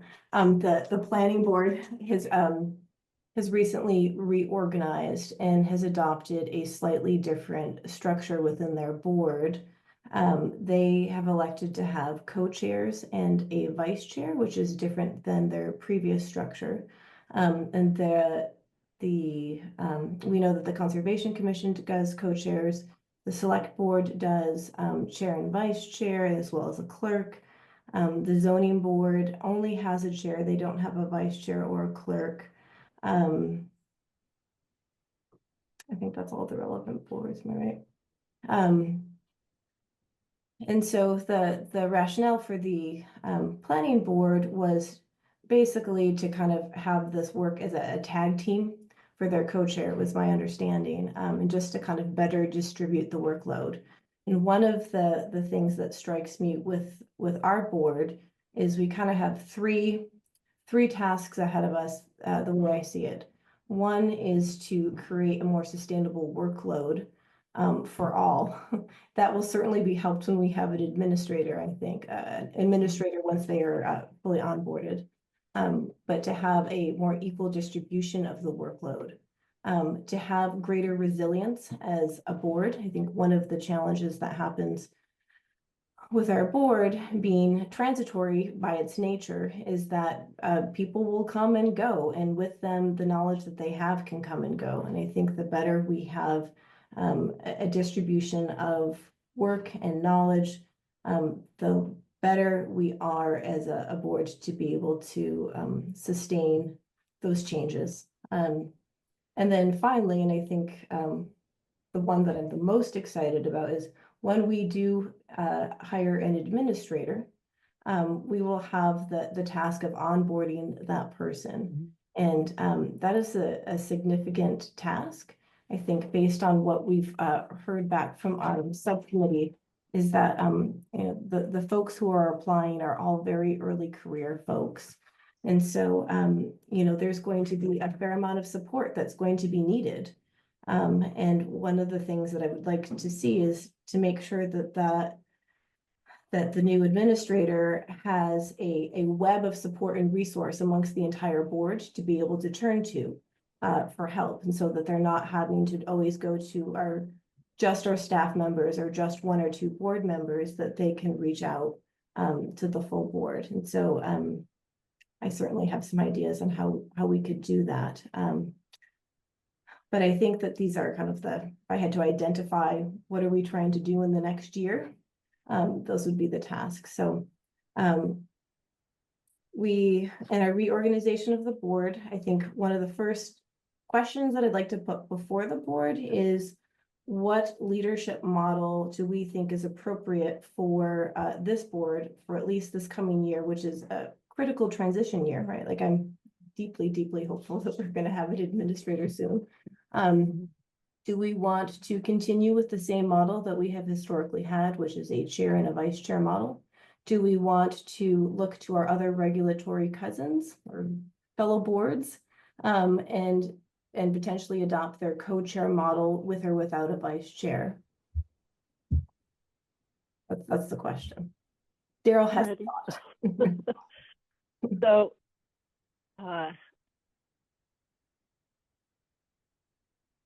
having been familiar with the Conservation Commission's co-chair arrangement, it just seemed much more flexible in terms of how things got done. I don't think it necessarily maybe changed how folks were divvying up the work between chair and vice chair prior to that.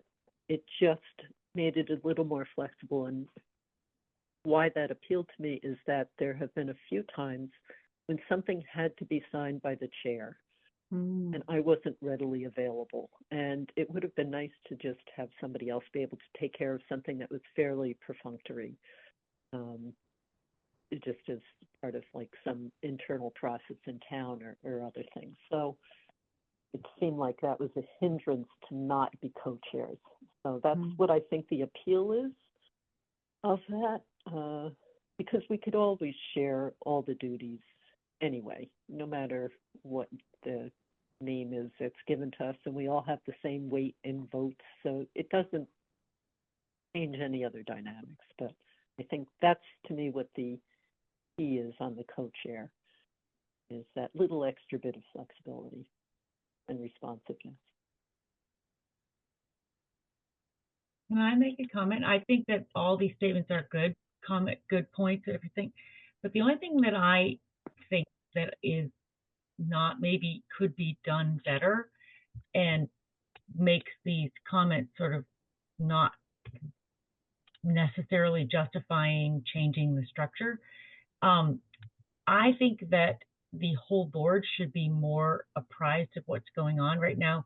There's a lot of stuff happening that you guys just take care of, and I don't know that it's happening because I'm not the chair or the vice chair, and I would appreciate being included because, as you mentioned, the board is transient, but it's always been transient forever, and that's not changing. So that if the entire board always is apprised of what's happening, then you don't have to worry about that. It's irrelevant whether it's transient because everybody's aware of everything and everybody is familiar with everything, instead of having a subset of the board taking care of things and then you're the only ones who are familiar with what's going on. So I would say we just need to increase the communication to the board from the chair and the vice chair, and then everybody's aware of what's happening, and then you don't need to change the structure, or regardless of the structure, everybody is fully experienced and knowledgeable and able to participate equally when somebody isn't able to do something, or when someone needs support or extra training or has questions.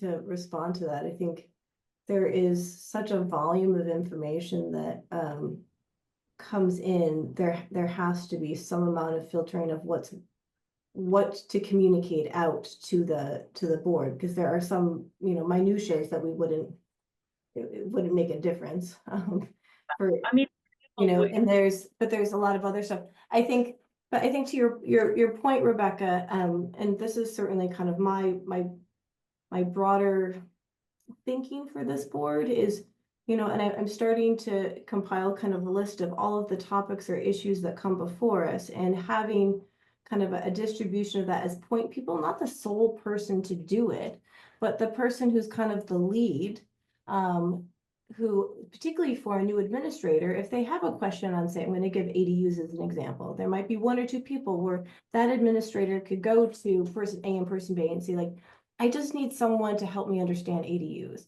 And maybe we will learn right alongside them, right? Which has been my experience with this board, as I'm learning as I go. And so like, and I think that that's fine, but that's part of that support, so that the administrator in particular doesn't always feel like I can only come to a chair and a vice chair. But that way they could come to, you know, Rebecca, if they wanted to come to, if you took leadership of the opioid funds and they wanted to come to you and say, I would like to understand this better. You might have to, you know, dig through and understand that settlement more, but they could come to you and you could be the lead person for that. Does that make sense?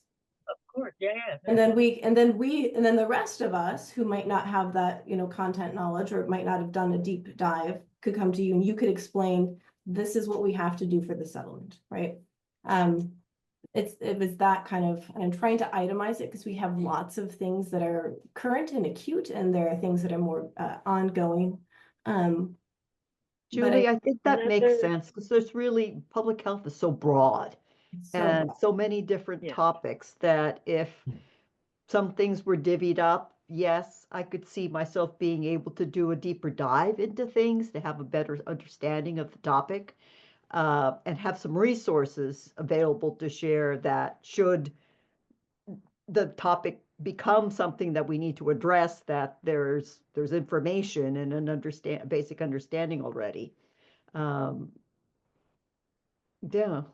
Yeah, Yeah, yeah. and And some I of it also goes see off. I also see the advantage to what Daryl said about the co-chair, that there are times where this is a department within the town, and if something needs to be signed and it can't be signed because Daryl decided to go to the beach, we need an alternative. I wish. Has that happened to us? Or couldn't our, It always gets done. It gets done, but it would be simpler. And I think another thing, kind of taking a little bit of what Diana said, is about being able to dive into particular topics that you feel strongly about or know about or want to help out on. Because that's all, I don't think anything is hidden. For example, if you feel like the budgeting approval process is mysterious, we always try and tell when we're meeting with advisory. Anyone who wants to come and talk to advisory too, please join us, come to that Saturday meeting. Otherwise, it's, you know, they're just things that crop up that have to be done. I think we try and share all that out in the numbers of what we're doing, or yeah, some on the list for Farm Pond Advisory, because I've gone down there and sat looking at algae, you know, at the side of the lake with others, talking about how can we address this and what's the best way to go about it. And so anything you feel like diving into, please do. There are plenty of areas. The beaver thing that we mentioned, the signs, what should they look like? I could dig up past versions of signs that we had for posting about the algae issue. There's a lot that can be done. And I think, I mean, I like talking about the public health nurse, right? She just sent an email to Julie and I, and we shared that out because we want you to know what she's doing and talk to her. You know, you could call her up and find out. She's often in on Thursdays, but just check with her and see if you could meet with her if you want to do that, or have a call. Or to dive deeper on something that she's doing. So there's every attempt to inform this board. And for me, that's important because if you're out in the community and someone asks you about something, I want you to have heard about it before. I don't want anything to be a surprise. That doesn't look good for the Board of Health, and that doesn't make us stronger. And there is some minutia, and I think some of the stuff you're alluding to, Rebecca, though, also were multiple executive sessions that you weren't able to attend, but you also hadn't responded to tell us that you couldn't attend and you'd rather it be rescheduled. So if you see something that you want to be part of and you can't, and it's important, like some of those things have been, especially the executive sessions, then let us know. Yeah, I mean, I don't think that's true about two of the meetings. I wasn't invited. And the other one, Completely not, everybody else came, everyone else got the same invite. please But don't. we won't go into that now, but just, you're not being excluded, and please jump in and contribute. So just to kind of get us closer to back Yep. on track. Circle back. So I think I'm hearing mixed And it was, feelings about. so that was the problem. And because I wrote a letter on the record, I don't want to talk about, it's not what you're talking about. You're talking about a completely separate issue, which might be true, but it's not related to what I wrote a letter about. They're totally different meetings. So I don't really want to get into this, but Can we go back to the reorganization? So the question that I was posing to the board to discuss was, do we continue with a chair, vice chair model? Or do we move to a co-chair model? And I believe the planning board, in addition, not that we have to do what they're doing, and I'm just using them as an example of kind of rethinking a system. They chose co-chairs as well as a vice chair. And I think inherently what they said with the vice chair is there is an implication that that person would then step on to be one of the chairs in the following year. So that there's kind of a natural transition. And I also like that idea. I know the select board does this voluntarily, that they rotate the chairship. And I think it's a heavy lift for anyone to do for a sustained period. And I think rotating that is good practice. I think people need to be able to choose when they do it based on their own personal lives and when they can carry that load. But I think that is definitely a good practice for a board to do. And that would be the advantage of doing if we adopted. And I mean, if we adopted a co-chair model to also have a vice chair, then there is that kind of who's on deck, right? Not that it has to be that, or we can continue. I mean, functionally, there's been many times where the current chair vice chair model has at many times operated as a co-chair model. So it's really, some of this is just semantics, but I just thought this would be best to be had as a discussion amongst our board. And I also think that we can do whatever this year, and if we say that that's not a great system, then the next iteration of the board can change it. Like that's totally fine to do that. I agree.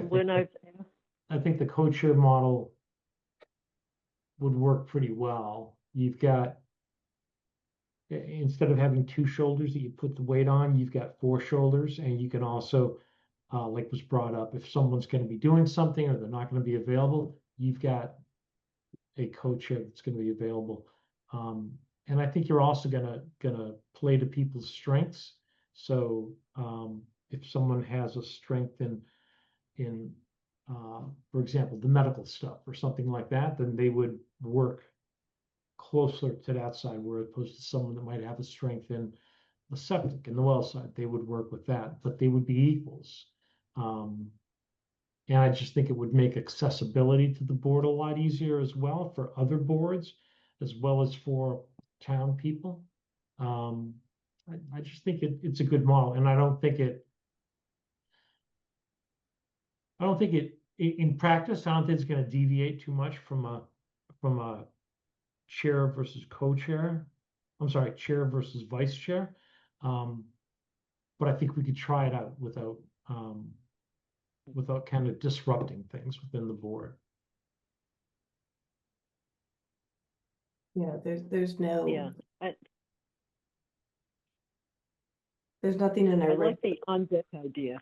too, of the vice chair still being in there in terms of rotations.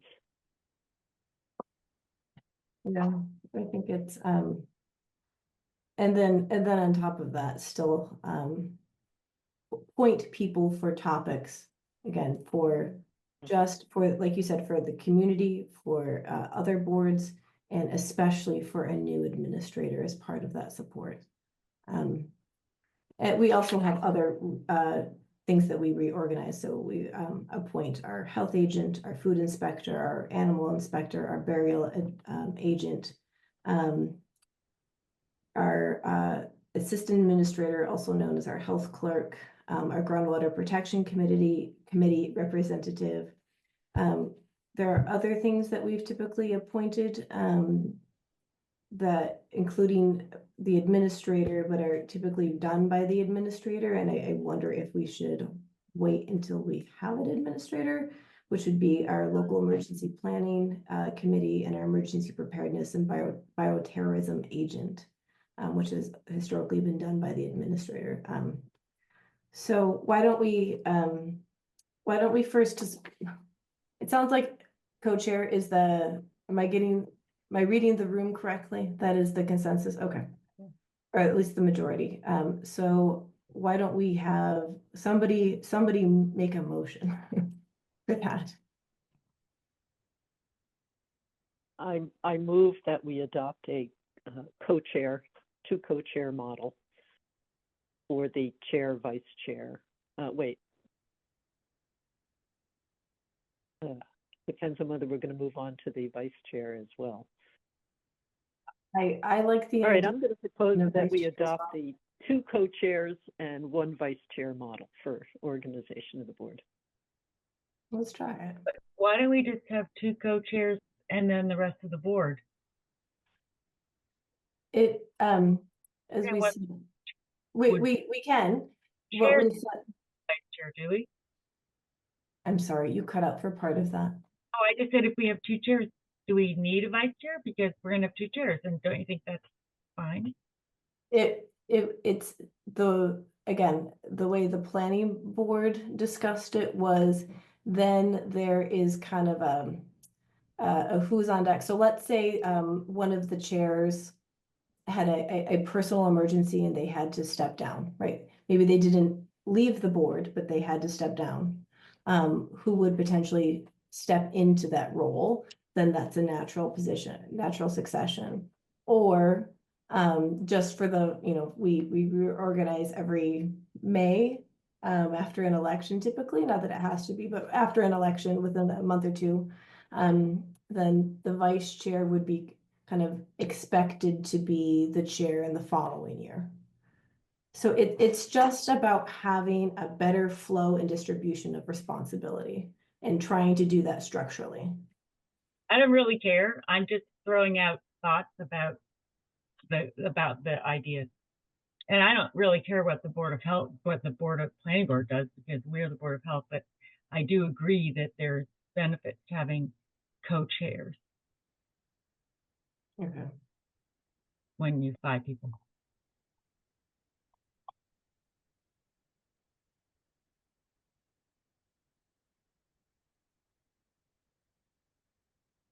I don't know if I have strong feelings about the vice chair. I think that in the event that a co-chair had to step down, then we would just have another discussion and vote. Solve those things as we go, probably. But I do like the idea that there's someone who's thinking about stepping into the role. I think it helps to prepare for it.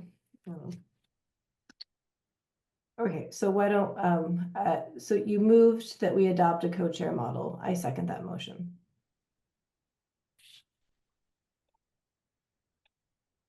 I did say it with a vice chair in Oh, you addition. did? I'm so sorry. It was already bundled based on where I thought the discussion was going. We're hitting 9 So I can o'clock. go back to just, I don't think it was seconded, so Okay. I could just move the co-chair model. No, I'm sorry. I'm fine with, you moved the co-chair and vice chair model. I second your motion. Okay. So, any further discussion? Hearing none? Steve Constantine, aye. Julie Dreyfus, aye. Diana Hook, aye. Rebecca Honeywell, aye. Carol Beardsley, aye. Okay. Now for nominations. I would like to nominate Julie Dreyfus as a co-chair.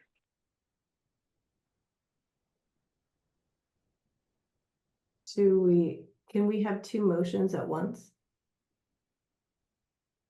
I don't actually procedurally know how that goes. Do we have to move one motion and then make a second motion? Yeah, maybe. I think you have to, right? Yeah, probably. Okay.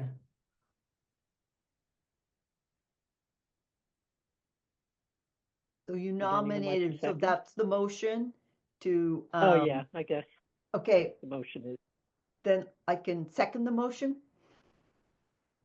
okay. Any further discussion? I Hearing assume, none? Julie, you're fine with this? I'm willing to help out. I think fine with it is maybe too far, but I'm willing to help out. Okay, Okay, so hearing no further discussion. Steve, you're up. Steve Constantine, aye. Julie Dreyfus, aye. Diana Hook, aye. Rebecca Honeywell, aye. Carol Beardsley, aye. And so I will move to nominate Daryl Beardsley as co-chair. Seconded the motion. All right.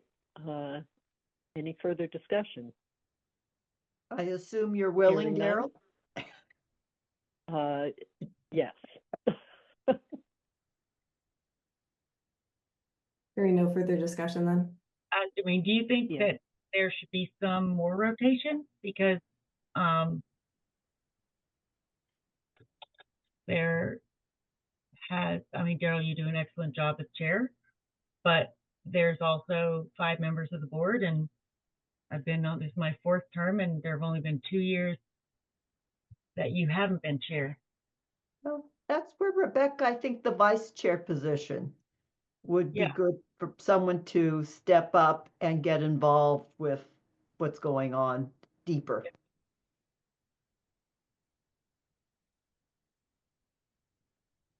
Yeah, I think that we might shoot ourselves in the foot then, and people will run away screaming if they do. But yeah, I would agree with that.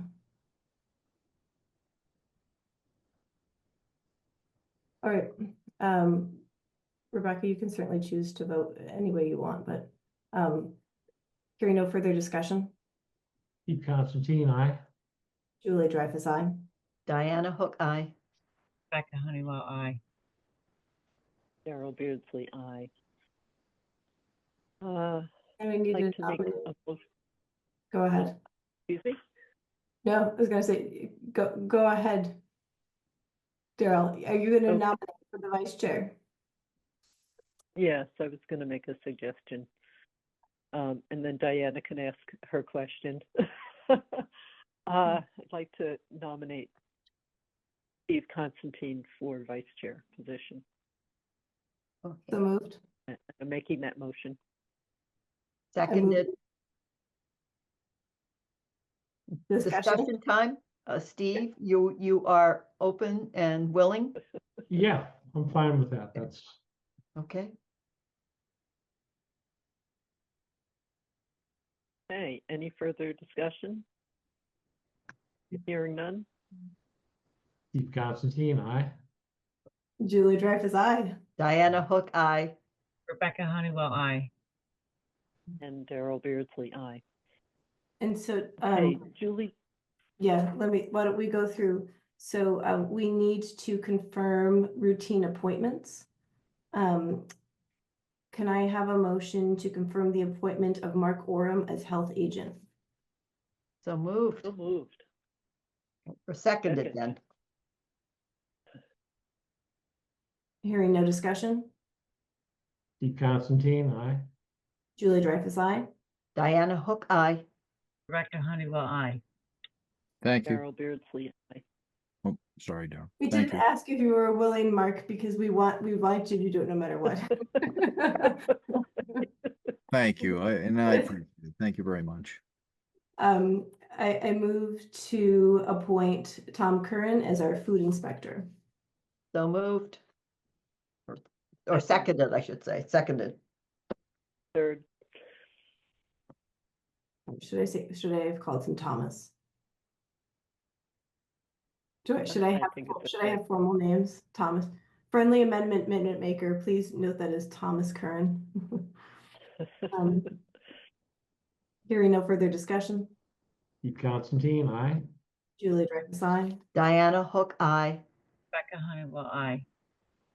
Darrell Beardsley, aye. Can I have a motion to confirm the appointment of Kimberly Morrow as animal inspector? So moved. Seconded. I Hearing- will offer a little discussion. She, at the library fair, there were some animals present, which we didn't know about beforehand. So we'll be relaying that information back. It seems to be a new thing. If your product is related to an animal, that they come to a fair. So contacted her and she came out and visited just to check and make sure that, I could see hand sinks and sanitizers, but there are a few other rules around having animals present. And fortunately, there were no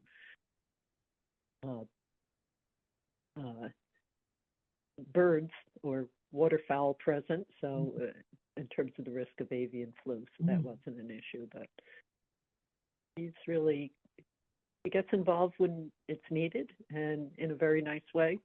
I've really enjoyed the past few years of dealing with her on a few special topics.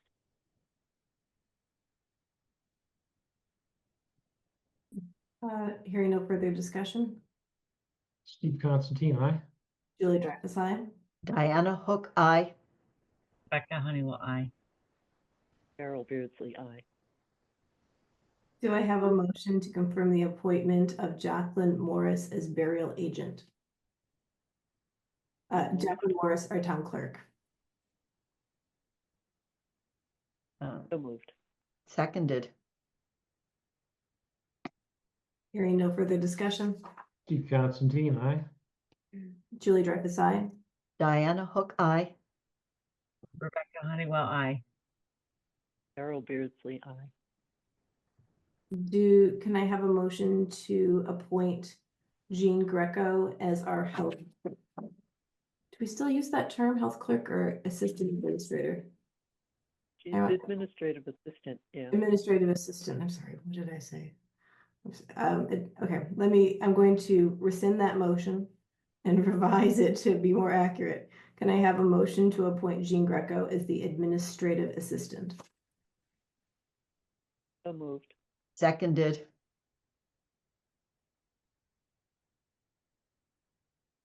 Hearing no further discussion. Steve Constantine, aye. Julie Dreyfus, aye. Diana Hook, aye. Rebecca Honeywell, aye. Darrell Beardsley, aye. I'm going to trust Daryl that this is okay. Do I have a motion to appoint Barton Kunstler? Am I saying his name right? I believe so. Yeah. As the groundwater, did I get it right, Steve? Yeah, Did I get it right? that's Okay. right. Pardon, As yeah. Is the groundwater protection committee representative. So moved. Seconded. And I did reach out to him to confirm. I mean, I think he's still interested. I spoke to him a few weeks ago and he was still very engaged in it. And I did not hear back from him. So, but if he can let us know if he wants to withdraw. Nothing like people appointing you to something without you knowing. All right. Well, hence my question. Yeah. Hearing no further discussion. Steve Constantine, aye. Julie Dreyfus, aye. Diana Hook, aye. Oh, Rebecca Honeywell, aye, sorry. Carol Beardsley, aye. The last three that I think we have historically done have been held by the administrator. The local emergency planning, emergency preparedness, it's possible those have gotten combined into one, and then the Medical Reserve Corps Executive. I would suggest that we hold off on those appointments until we have an administrator, but I am certainly, if people have a different thought on that. No, I concur because I- the probability of something happening is low and it's not going to have a huge impact. And if obviously something happens, we can have an emergency appointment, or you vice chairs can decide, you know, to hold a discussion. I don't know. I think we can handle it if something happens. That's my opinion. Yeah, Or you could be the rep, Rebecca. It wouldn't have to be a co-chair or vice chair. Could be anybody, maybe the public health nurse. I mean, I'm just saying, I Developing agree a relationship. hold off because, or I'm totally happy to fill in if something happens, but I think it will not be impair our ability to function if we hold off on appointing those till we have an administrator. That's all I'm agreeing with. yeah. And I think in addition to those appointments, I think assuming that it would continue to be an administrator as the way it has historically been, I think having a point person on the board to serve as a support for them, as the administrator learns what is our medical reserve corps, I think that would be very valuable. And certainly, Rebecca is a physician on the board. I was hoping you would consider taking that one up, but Sure. yeah. So then I think that's everything that I have on the list that I was sent from Jean. Does it seem like I'm missing anything? No, and for the next meeting, I will pull together what I can think of as topics or issues before the board to kind of, for people to hopefully volunteer and to distribute point people or liaisons for those various topics. Some of them are, things that will come and go, like 40B projects. And some of them are just kind of continuing supports, like with our public health nurse, to be the contact for the public health nurse. It doesn't have to be the chairs or the vice chair. It could be a different member of the board. Just to distribute that, and for the administrator. Okay, so I will have that together for our next meeting. Great.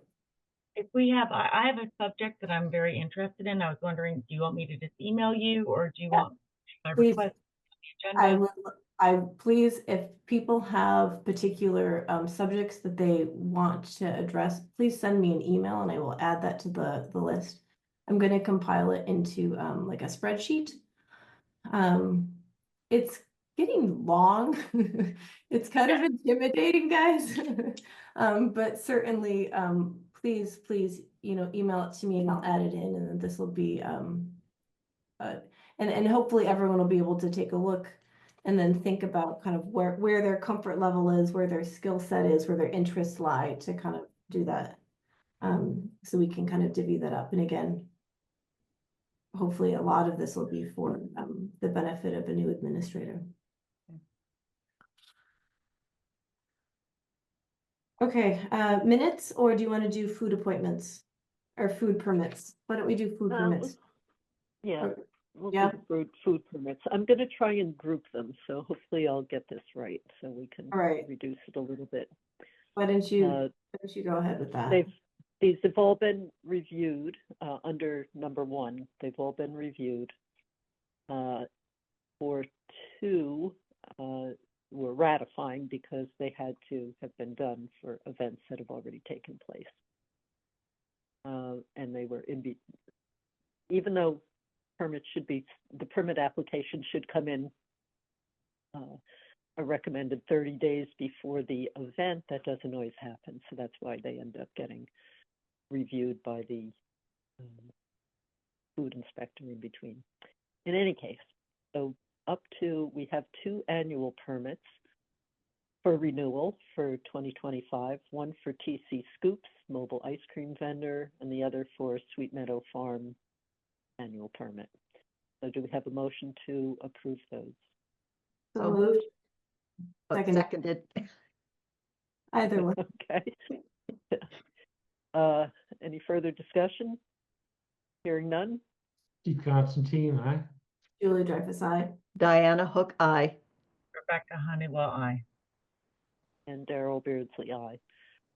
And for the Dudley Fest at Unity Farm on June 7th, we have Belmont Vegetarian Restaurant, Yanta Restaurant, and Clark's Cakes and Cookies.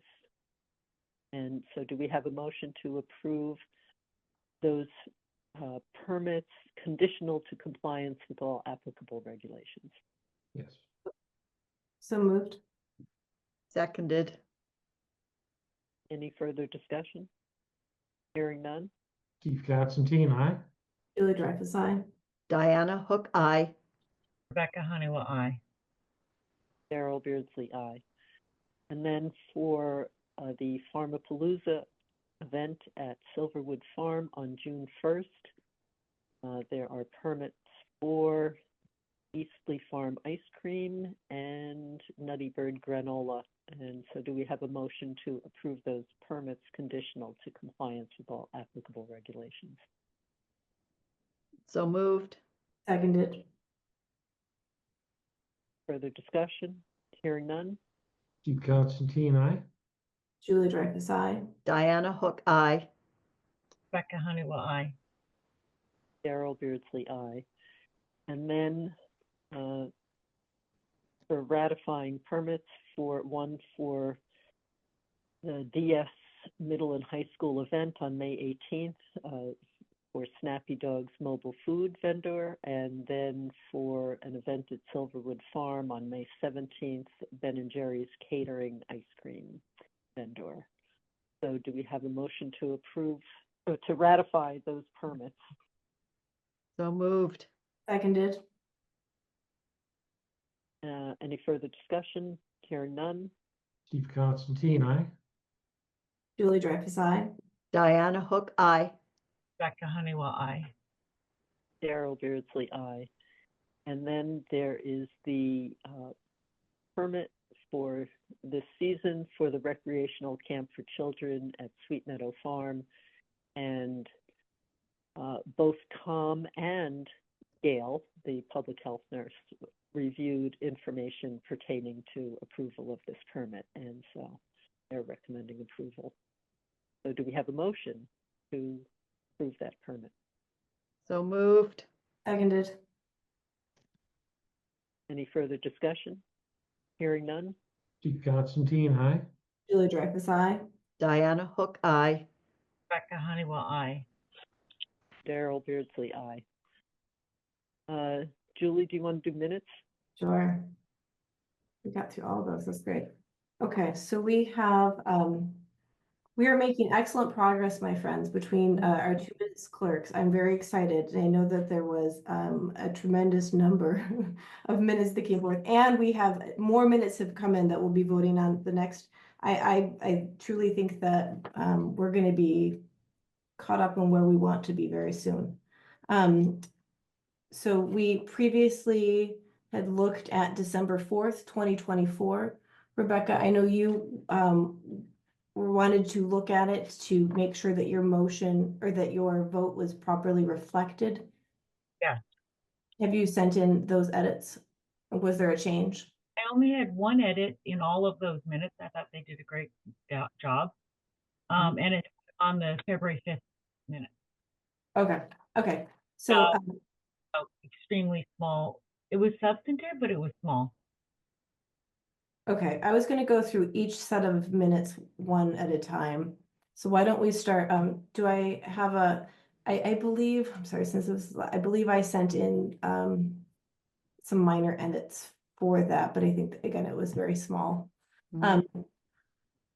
Do I have a motion to approve the minutes from December 4th, 2024 with edits? So moved. So moved. Let me take one of those as a second. I'll Second, second, yeah. yeah. All right, discussion? And I have one comment. I just had a tiny comment on that. I don't even Yeah. remember what it was. Go ahead. Oh, you don't remember what it was? That's what you Oh, said? I don't remember what it was, but it was something quite small. Oh, yes, that was my recollection too. I thought you meant you were about to say it and you lost it. Got it. Oh, no. Hearing no further discussion. Steve Constantine, aye. Julie Dreyfus, aye. Diana Hook, aye. Rebecca Honeywell, aye. Excellent. Daryl Beardsley, aye. The minutes of January 8th, 2025. I'm sorry, I need to go back and see if I had very minor edits to that. It was just mainly just not grammatical, it was just spelling for most of them, Yeah. actually. One of them, it was supposed to say septic tank and it said septic system. And I made a small edit there. That's a good catch. I did not catch that. Line I had 8. something minor, relatively minor, Okay. along those lines of like a And sometimes the general, clarification. I'm sorry to interrupt. Sometimes the general public will call a septic system a septic tank, and I've heard that before from people that present, but Mm. if it was meant to say septic system, it should. That's the entire system, not just the tank. It was a change in the sizing of the tank. It was for a property on Nason Hill that was reducing from a 5-bedroom approved system to a 3-bedroom approved system, and therefore they were reducing the tank from 2,000 GPD to 15, or from 2,000 gallons to 1,500. And it was listed as the design flow for the system, which is not what that system is designed for. And I thought that was a critical detail. So that was the edit that I made, was that it was the tank, not their design flow for their system. I agree. And that's a good catch. It really is. Yeah. Anyone else have, I guess that was a substantive edit. I didn't think of it that way, but I think it was just what you said, Mark. Anyone else? Any other comments on the January 8th minutes? No. No, I just had a minor typo type of edit. Yep, I saw Yeah. that one, a couple of them. Okay, hearing no further comments, can I have a motion to approve the meeting minutes of January 8th, 2025 with the submitted edits? So moved. Seconded. Hearing no further discussion. Steve Constantine, aye. Julie Dreyfus, aye. Diana Hook, aye. Rebecca Honeywell, aye. Daryl Beardsley, aye. And, oh, I feel like we're checking so many boxes. This is great. Mm. For the meeting minutes of January 22nd, 2025, I had 2 edits. I know, before we keep going, I know some boards pull up the minutes and actually go through their edits. I think given the volume of minutes we're trying to get through, that might be a little tedious. Perhaps that is a model we adopt going forward when we only have one set of minutes to approve. I think right now this works for me, but I just want to make sure that works for everyone else too, that we're not Well, pulling the minutes. My edits on January 22nd were more typo type grammar things. There was one on February 6th where a little different, but Okay. still minor, but it changes the meaning. Yep. Yeah. So let's finish the January 22nd. My edits there, same thing. It's the same thing. I think it was a typo, but the meaning was changed. So one relates to, it said Title V does not require 4 feet of separation. We all know that to not be true. So I sent in the correction that Title V does require 4 feet of separation. So definitely a substance, but I think it was just a typo. And then one was a correction on a statement that I made, that I believe that projects should be called out based on their density and size and not if they're developed under chapter 40A or 40B. I believe I was misquoted there. Mm. That was my edits. Anyone else for January 22nd? I have to say for the 2 January meetings, I did, I did 1 January. I didn't do the 22nd. We just need majority Could vote. not get to it. I am willing to vote though. All right, no one else. So can I have a motion to approve the January 22nd, 2025 meeting minutes with submitted edits? So moved. moved. Second. Discussion? Hearing none. Keith Constantine, aye. Julie Dreyfus, aye. Diana Hook, aye. Rebecca Honeywell, aye. Daryl Wow. Beardsley, aye. Fantastic. Moving on to the February 5th, 2025 minutes. I had one correction. Again, I think this was the same. It was more, I think it was just maybe not transcribed quite accurately. It was line 186.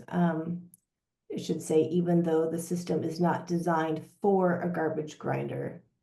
And I think it was mistyped as though the system had been designed for a garbage grinder, and it very clearly was not. This was related to Brush Hill. That was my edit. I think I have that as 184, but yeah, it's you quoting you, Julie, that Ms. Dreyfus stated that the design flow does not and should have the additional capacity required for a garbage grinder. And what it says is garbage grinder, it doesn't have the capacity required for a garbage grinder deed restriction. Yeah, I think that there was just a That's I it. think that the clerk did a very good job with these Oh technical my goodness, issues, yes. but there are little, if you don't know exactly what you're writing, I can understand how it would get confusing. So anyone else have substantive edits for the February 5th meeting? Yes, I did, and I am trying to find the line because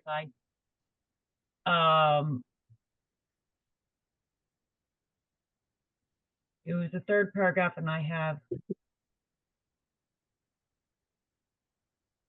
actually think I gave the wrong information to when I wrote Jean of which line it's in, because hold on. I'm trying to find it right now, and I don't think it's where I told her it was. So, but the comment, the statement, it was quoting me, and it said that we have, I'll read it to you, that we have, wait, I'm still trying to find it. Under number 3, third paragraph, Honeywell stated the board is supposed to follow the state guidelines. She does not feel comfortable following these rules. It's not following these rules. So I inserted the word not between comfortable and following. So that's line 77. So I will write her and tell her that it's line 77. So my edit was that I said we have state guidelines, and this is she, I believe is me, does not feel comfortable following these rules. So I'm saying not following these rules. Okay, that makes sense. So that's line 77. So I'll just write a quick note to her right now that I gave her the wrong line. Yeah, that's helpful. I Yeah. have to say, I find when I'm trying to submit edits, having the line numbers, and I'm sure that's just a formatting. I find that really easy. I think that's I I like having that. I don't, it sounds like the rest of the board might like that as well.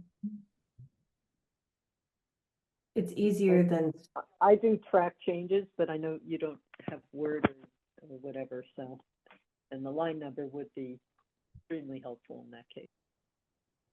yeah, the line numbers are helpful. I do, I'm going between the town Microsoft and, or town PC, and I at home use Apple. And so there sometimes are conversion issues that I've had. And so it's hard for me to track changes. It kind of gets lost. So the lines help me. I don't know if other people have that issue. Maybe someone solved it, but. I Okay, mean, I'm just working within Word, so I don't, yeah. But I think it's a good idea to have it for just that reason, or if for some reason someone was reading a hard copy and wanted to comment. So it's just, it offers that extra route to identifying where the edit goes.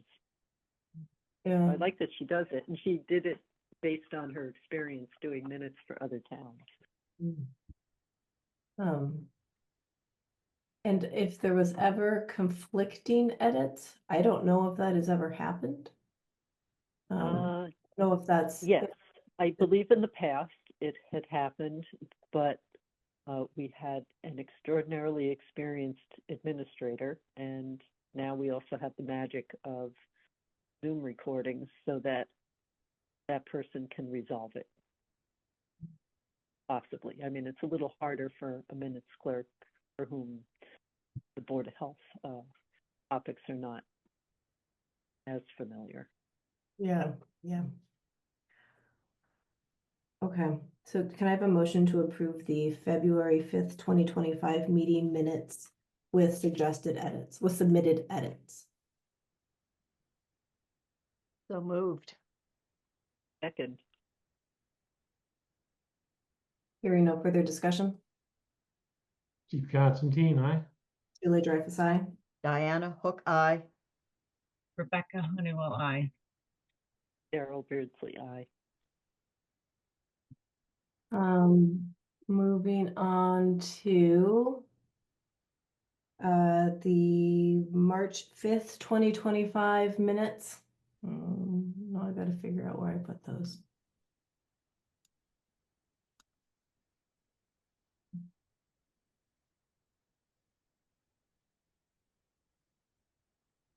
My apologies, friends. I have clicked on the wrong thing and all of my boxes have gone to the wrong place.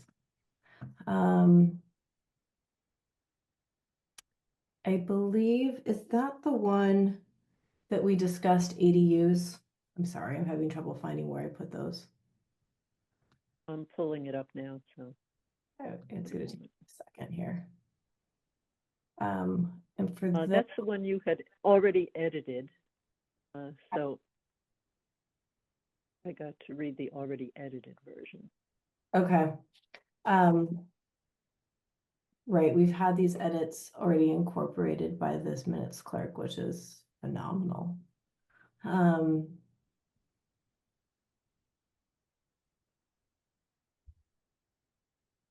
believe, I think this is the one that had. Where is it? I know that I sent edits for this one. I think this is it. This is the one that we had the discussion. I'm sorry, I'm not going to be able to pull up to tell you exactly. This is where Mark was introducing recent, I think it was the FAQs, or maybe it was the guidance on ADUs. Yes, it is. And yeah, and there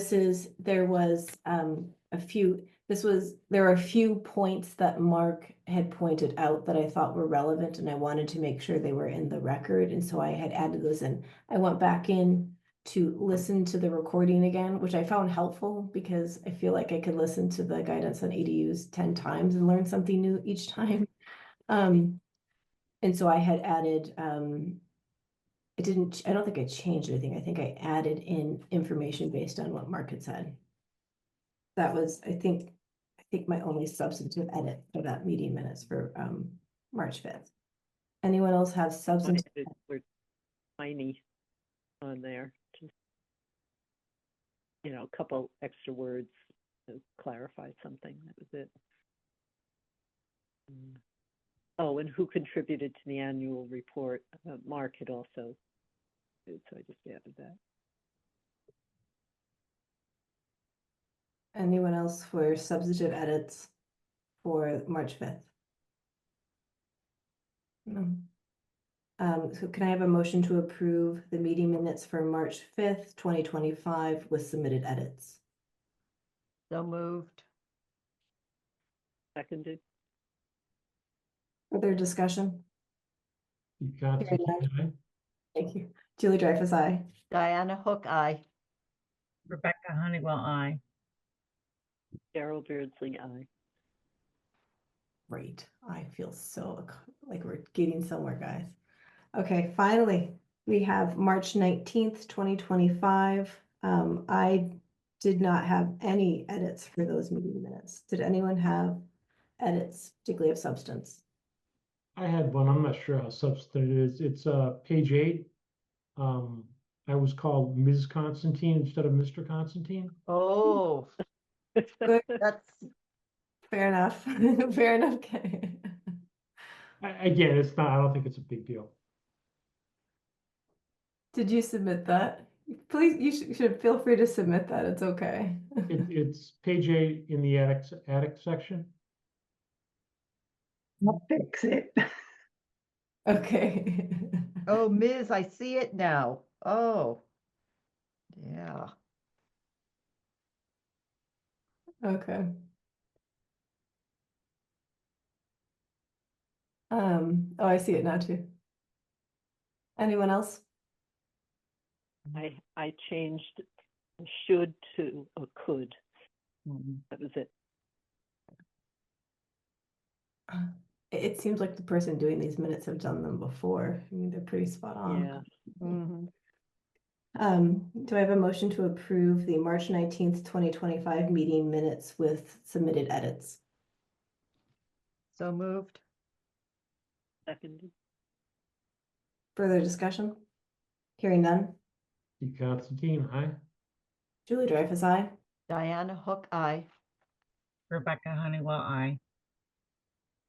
And Daryl Beardsley, aye. All right, and the good news is in our next meeting minute packet, actually, it could even be sent out before to give people time. We have the meeting minutes from our 1 April meeting in hand already. Wow, excellent. I know, Hmm. we are making progress. Maybe, would you guys do you prefer to just have that sent out at the same time that Jean sends out the meeting packet? Or, the nice thing is if there are edits to those and we send them ahead of time, then the clerk has time to incorporate them. I would prefer to get it ahead of time if we already have it, because then I could focus the review just on the documents we get that Monday. Yeah, Yeah, I agree. Really hope to have the everything as soon as possible. So I would say as soon as they're ready, just send them over. We don't Yeah, need them. I Well, I don't. second that motion. Yeah. perfect. So I know we just were, I mean, within the past couple of days, we're in receipt of that draft. So I'll have, if Jean didn't already send them out, it's hard when we have this list to keep track, I know. If Jean hasn't already sent it out, I'll check and see if she has. If she hasn't, I'll ask her to send those to the board, so that we can get those edits. We should realistically try to have edits submitted within a certain time period of the drafts being distributed so that the clerk has time to incorporate those edits and potentially even send them back to us. Or we do exactly what we just did tonight, which is if you have substantive edits, we just discuss what they are. Either we can pull them up on the screen or we call out what we changed, so that everyone knows what we're voting on, right? Does anyone have a I preference? think I would go with that second approach. because if we get back into the swing of things, there'll be a meeting. Someone will work on the minutes. Hopefully the minutes will be sent out roughly a week before the next meeting. And then what you proposed is that we talk about anything substantive in the meeting. Can they be sent out earlier than the week of the meeting? Can it be sent the week before the week of the meeting?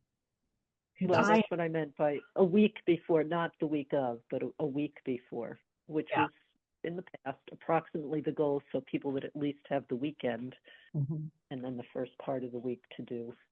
I have a really busy schedule, right? Obviously, not my schedule isn't the one that matters, but the point is that like last meeting, a few days before the meeting, I called Ellen, was working really hard on them. She was doing the best she could.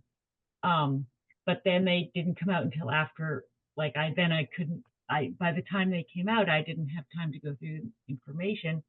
And it was too bad because on Monday, which was the day I had time, they weren't ready. So it would be so helpful if we got that information with a little bit more time to go through the material. Yeah, so I think, the plan will be, once we have an administrator, there will be a training period for the minutes for that administrator. I think there'll be even a shadowing period potentially, for them to shadow. Have someone who will be available to assist them if they have questions about drafting minutes. Giving them a format that they're plugging into, which is basically what we've seen here. But, I think then the administrator would be the one doing them, and it just kind of probably depends on the ebb and flow of work within the office. So I think that's certainly the goal. But we will certainly send out the minutes that we have. I'll just ask Jean when she receives the back minutes, if she could send them to the board. Yeah, so we're making good progress. This is great. Thank you for being so productive. I take zero credit. I did not write a single one of these minutes. It's our 2 minutes clerks who have been a huge help. And I think that by the time we get by the end of June, I think we should be all caught up, and I'm very excited about that. Okay, next agenda items for next meeting, If I can interject, please. I would like, if possible, to see 11 South Main Street. It's where the liquor store slash ice cream facility is right now, and they were asked to make sure they monitor and calibrate the water meter, and they're asking to change it out, and that was a decision of the board. So I'd like to have that brought back to the board to see if you would want them to calibrate, or if you'd want them to allow them to actually go with a new meter. So that was a request sent out by an email of the owner of that facility at 11 South Main Street. So I was going to ask to have that on the agenda. That sounds great. Yeah. And then we talked a little bit about beaver management. Maybe as time goes on, we can keep that as a point for discussion. Today we had a land planning meeting, which we haven't had many of them, but everyone's busy. But we discussed a couple areas of substance. One was ADUs and where we're heading with that. But the one that interested me was stormwater management. We in our regulations handle that under drainage, under environmental health impact reports. Conservation handles it a different way. And we thought it was time to maybe work together and create effective stormwater management regulations. So I can give the board updates on where we're at as meetings go by, because I think it's a great idea to put our ideas together and work on a substantive type of regulation or a plan for it. So especially stormwater management. And that's all I would have for it at this point. That is excellent. I think that makes a lot of sense. I'm very interested to hear. Yeah. Um, I'm sorry, I'm trying to write this down. I think we have one variance hearing. Is that correct? I think Jean has actually sent this out. I believe we do, but then I heard the designer may have missed the date, so it might be the second meeting in Oh. June. Yeah, It's 22 what I Grove heard. Street, and I'm not for sure. Unless there's a different one. Yeah, they may not make this next meeting based on, I forget if it was the mailings or whatever, but I believe it's 22 Curve Street for one of the two meetings in June. Okay, that's right. Thank you for, yeah, I think they, And we might add the public health nurse, but that really depends on what works for her schedule. She knows that. Up to her. yeah, if she wants to come. I definitely don't. In the limited hours that she has for our community, I want them to be spent doing boots on the ground and not, Yeah. and so I certainly, if she wants to, it would be nice for her to meet everyone. Yeah, but I'm not imagining that as a recurring. She can send whoever the point person is for our health nurse an update, and then that person can update the board going forward. I don't want to take. Right. I do want to give her a chance to be introduced to the community and more to the board too, for anyone who hasn't had a chance to meet her yet. I agree. I agree. But whenever we do that, right, to be mindful of how we're using her time because it is a finite number. Is to try to schedule it and then take it at, whatever time we arrange. Do we want to add farm pond? I'm thinking more of a quality 10-minute testing? thing. Sorry. Oh, no, it's just one item that I was thinking of is farm pond water quality testing, at least to add that for the summer. Yeah, so what's the, so I guess there's two different testings that happen, am I right? Please correct me. There is the routine testing at the beach.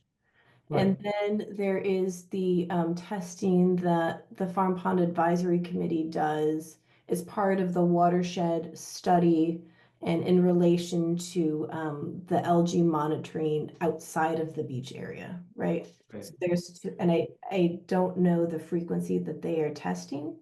Does anyone know? I think it's weekly for the beach. The beach is weekly. That is correct, Steve.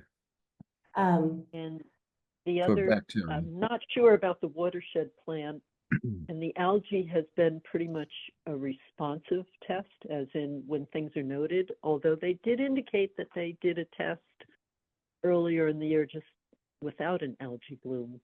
So maybe they have added some more routine monitoring. I'm not up on that. Steve, which part were you thinking both or one of those? Just thinking more for the beach. I would think there'd be a wider audience or interest in that. But again, just something maybe we could do it for the summer. I think we stop it sometime in September. Yeah, the end of August usually is when we end it, and that wouldn't be a problem. I could update the board on a regular basis. If needed, I would update you immediately if there was a need for closure. I just hope there won't be this year. That, like I say, it's a very difficult thing to do because you're telling people, sorry, you can't swim. It's 90 degrees out. So, but I'd be glad to do updated reports. Our testing is done by G&L Laboratories for the beach bacteria testing. And they have 2 tests in so far, and they do them weekly. And they actually provide it to the state's beach portal, and that way I can see what the results are too. But G&L Labs, they send us the results by email as well as it ends up on the beach portal. So, and I can update the board at each meeting if you would wish. That's not a problem. Is that pretty much a website that you can just go to and it? Yeah, you you need to be signed up for it. In fact, I have a feeling, it's meant for For our end, we don't do too much until the point comes up where we have to close a beach. Then that's where the portal comes in very handy because notice goes out immediately to the state, and we have to put up, make sure the signs are up saying the beach is closed for the notice. So there is a process for it. Like I say, I hope we don't have to close it down, but the testing is done on a weekly basis, and we look at a geo mean, is what we call it. It's average. It's not your typical average, and it's based on all the previous results. So So is it last year we predictive? were. Go ahead, Steve. I'm sorry. Oh, I'm sorry. Is it predictive because it's based on the previous results? The geo mean is an average of five previous tests that we look at, and it's done as a geo mean. So when we run into trouble is when it goes over the standard, the E. coli bacteria goes over the standard, and then it throws the geo mean off. And if the geo mean gets very high, the beach has to remain closed till we get a good test, and then a secondary test after that. There's a procedure for it all, and unfortunately, we had a very last year. I don't know if it was an error, but we had a test that was very high. It was like at 800, where we're looking at 135. Yeah, it was an error. Yeah, and we're hoping it was. It probably could have been that, or some kid. I shouldn't say kid, but some person or a dog might have been right where they took the test. And that could throw Dirty the test diaper. too, because it did go down again. But and we have the geese. There's a lot of issues that can happen. So it's hard to point where it came from, but I was glad to see that the levels went right down on their next test. So that's how we do it. And the beach portal, to access that, I don't know if it's just who can access it, but I think I could find out. I'm really not for sure who can access the beach portal. I know the health staff can access it, so I would expect the board members could as well. Okay. All right. Thanks, Mark. Yep. But that's part of the state closure notification, right? It's not. Right. Yeah. It goes on. Yep. Yeah. The beach portal is the first access for communications with the state Department of Public Health, beach division, basically. And then we work with them both through the beach portal as well as through communications by phone. We always want to get that beach open as quick as we can because there's a lot of people chasing us, but we can only do that with the appropriate bacteriological testing. And so, Steve, I think what you were suggesting is if we track this over the summer, kind of, watching where that geo mean, because you can see a trend, right? Is that what you're suggesting as part of kind of a health communication to the community? So people don't feel surprised if there's a closure, or I'm reading into your comment. Please correct me. Yeah. I'm thinking, yeah, if we can show where it is and put it somewhere where people can get to it. Yeah, and maybe it is predictive. Maybe you can follow it.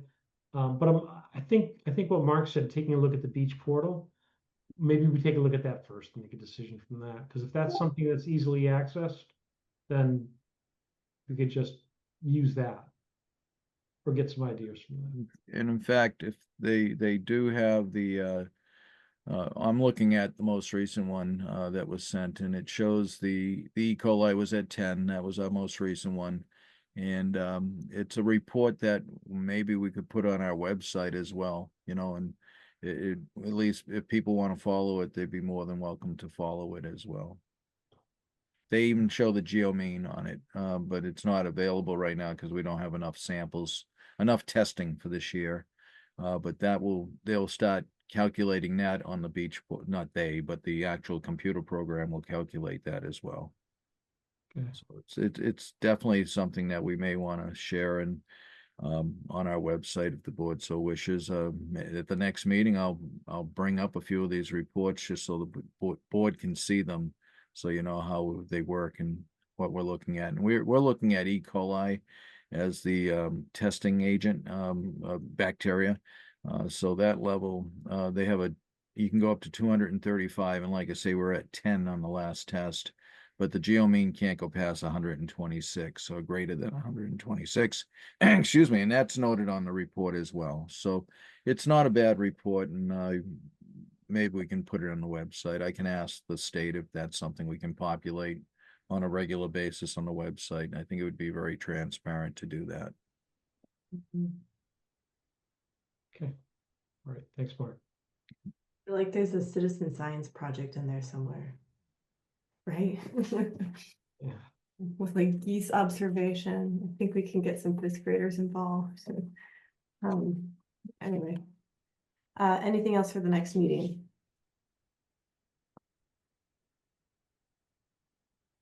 All right, can we have a motion? I move to adjourn. Seconded. Second. No further discussion? Steve Constantine, aye? Julie Dreyfus, aye. Diana Hook, aye. Rebecca Honeywell, aye. Darrell Beardsley, aye. Have a good night, Thank everybody. you. Okay, Everybody. good Thanks, night. everyone. Good night. Night, Ellen. Bye, Ellen.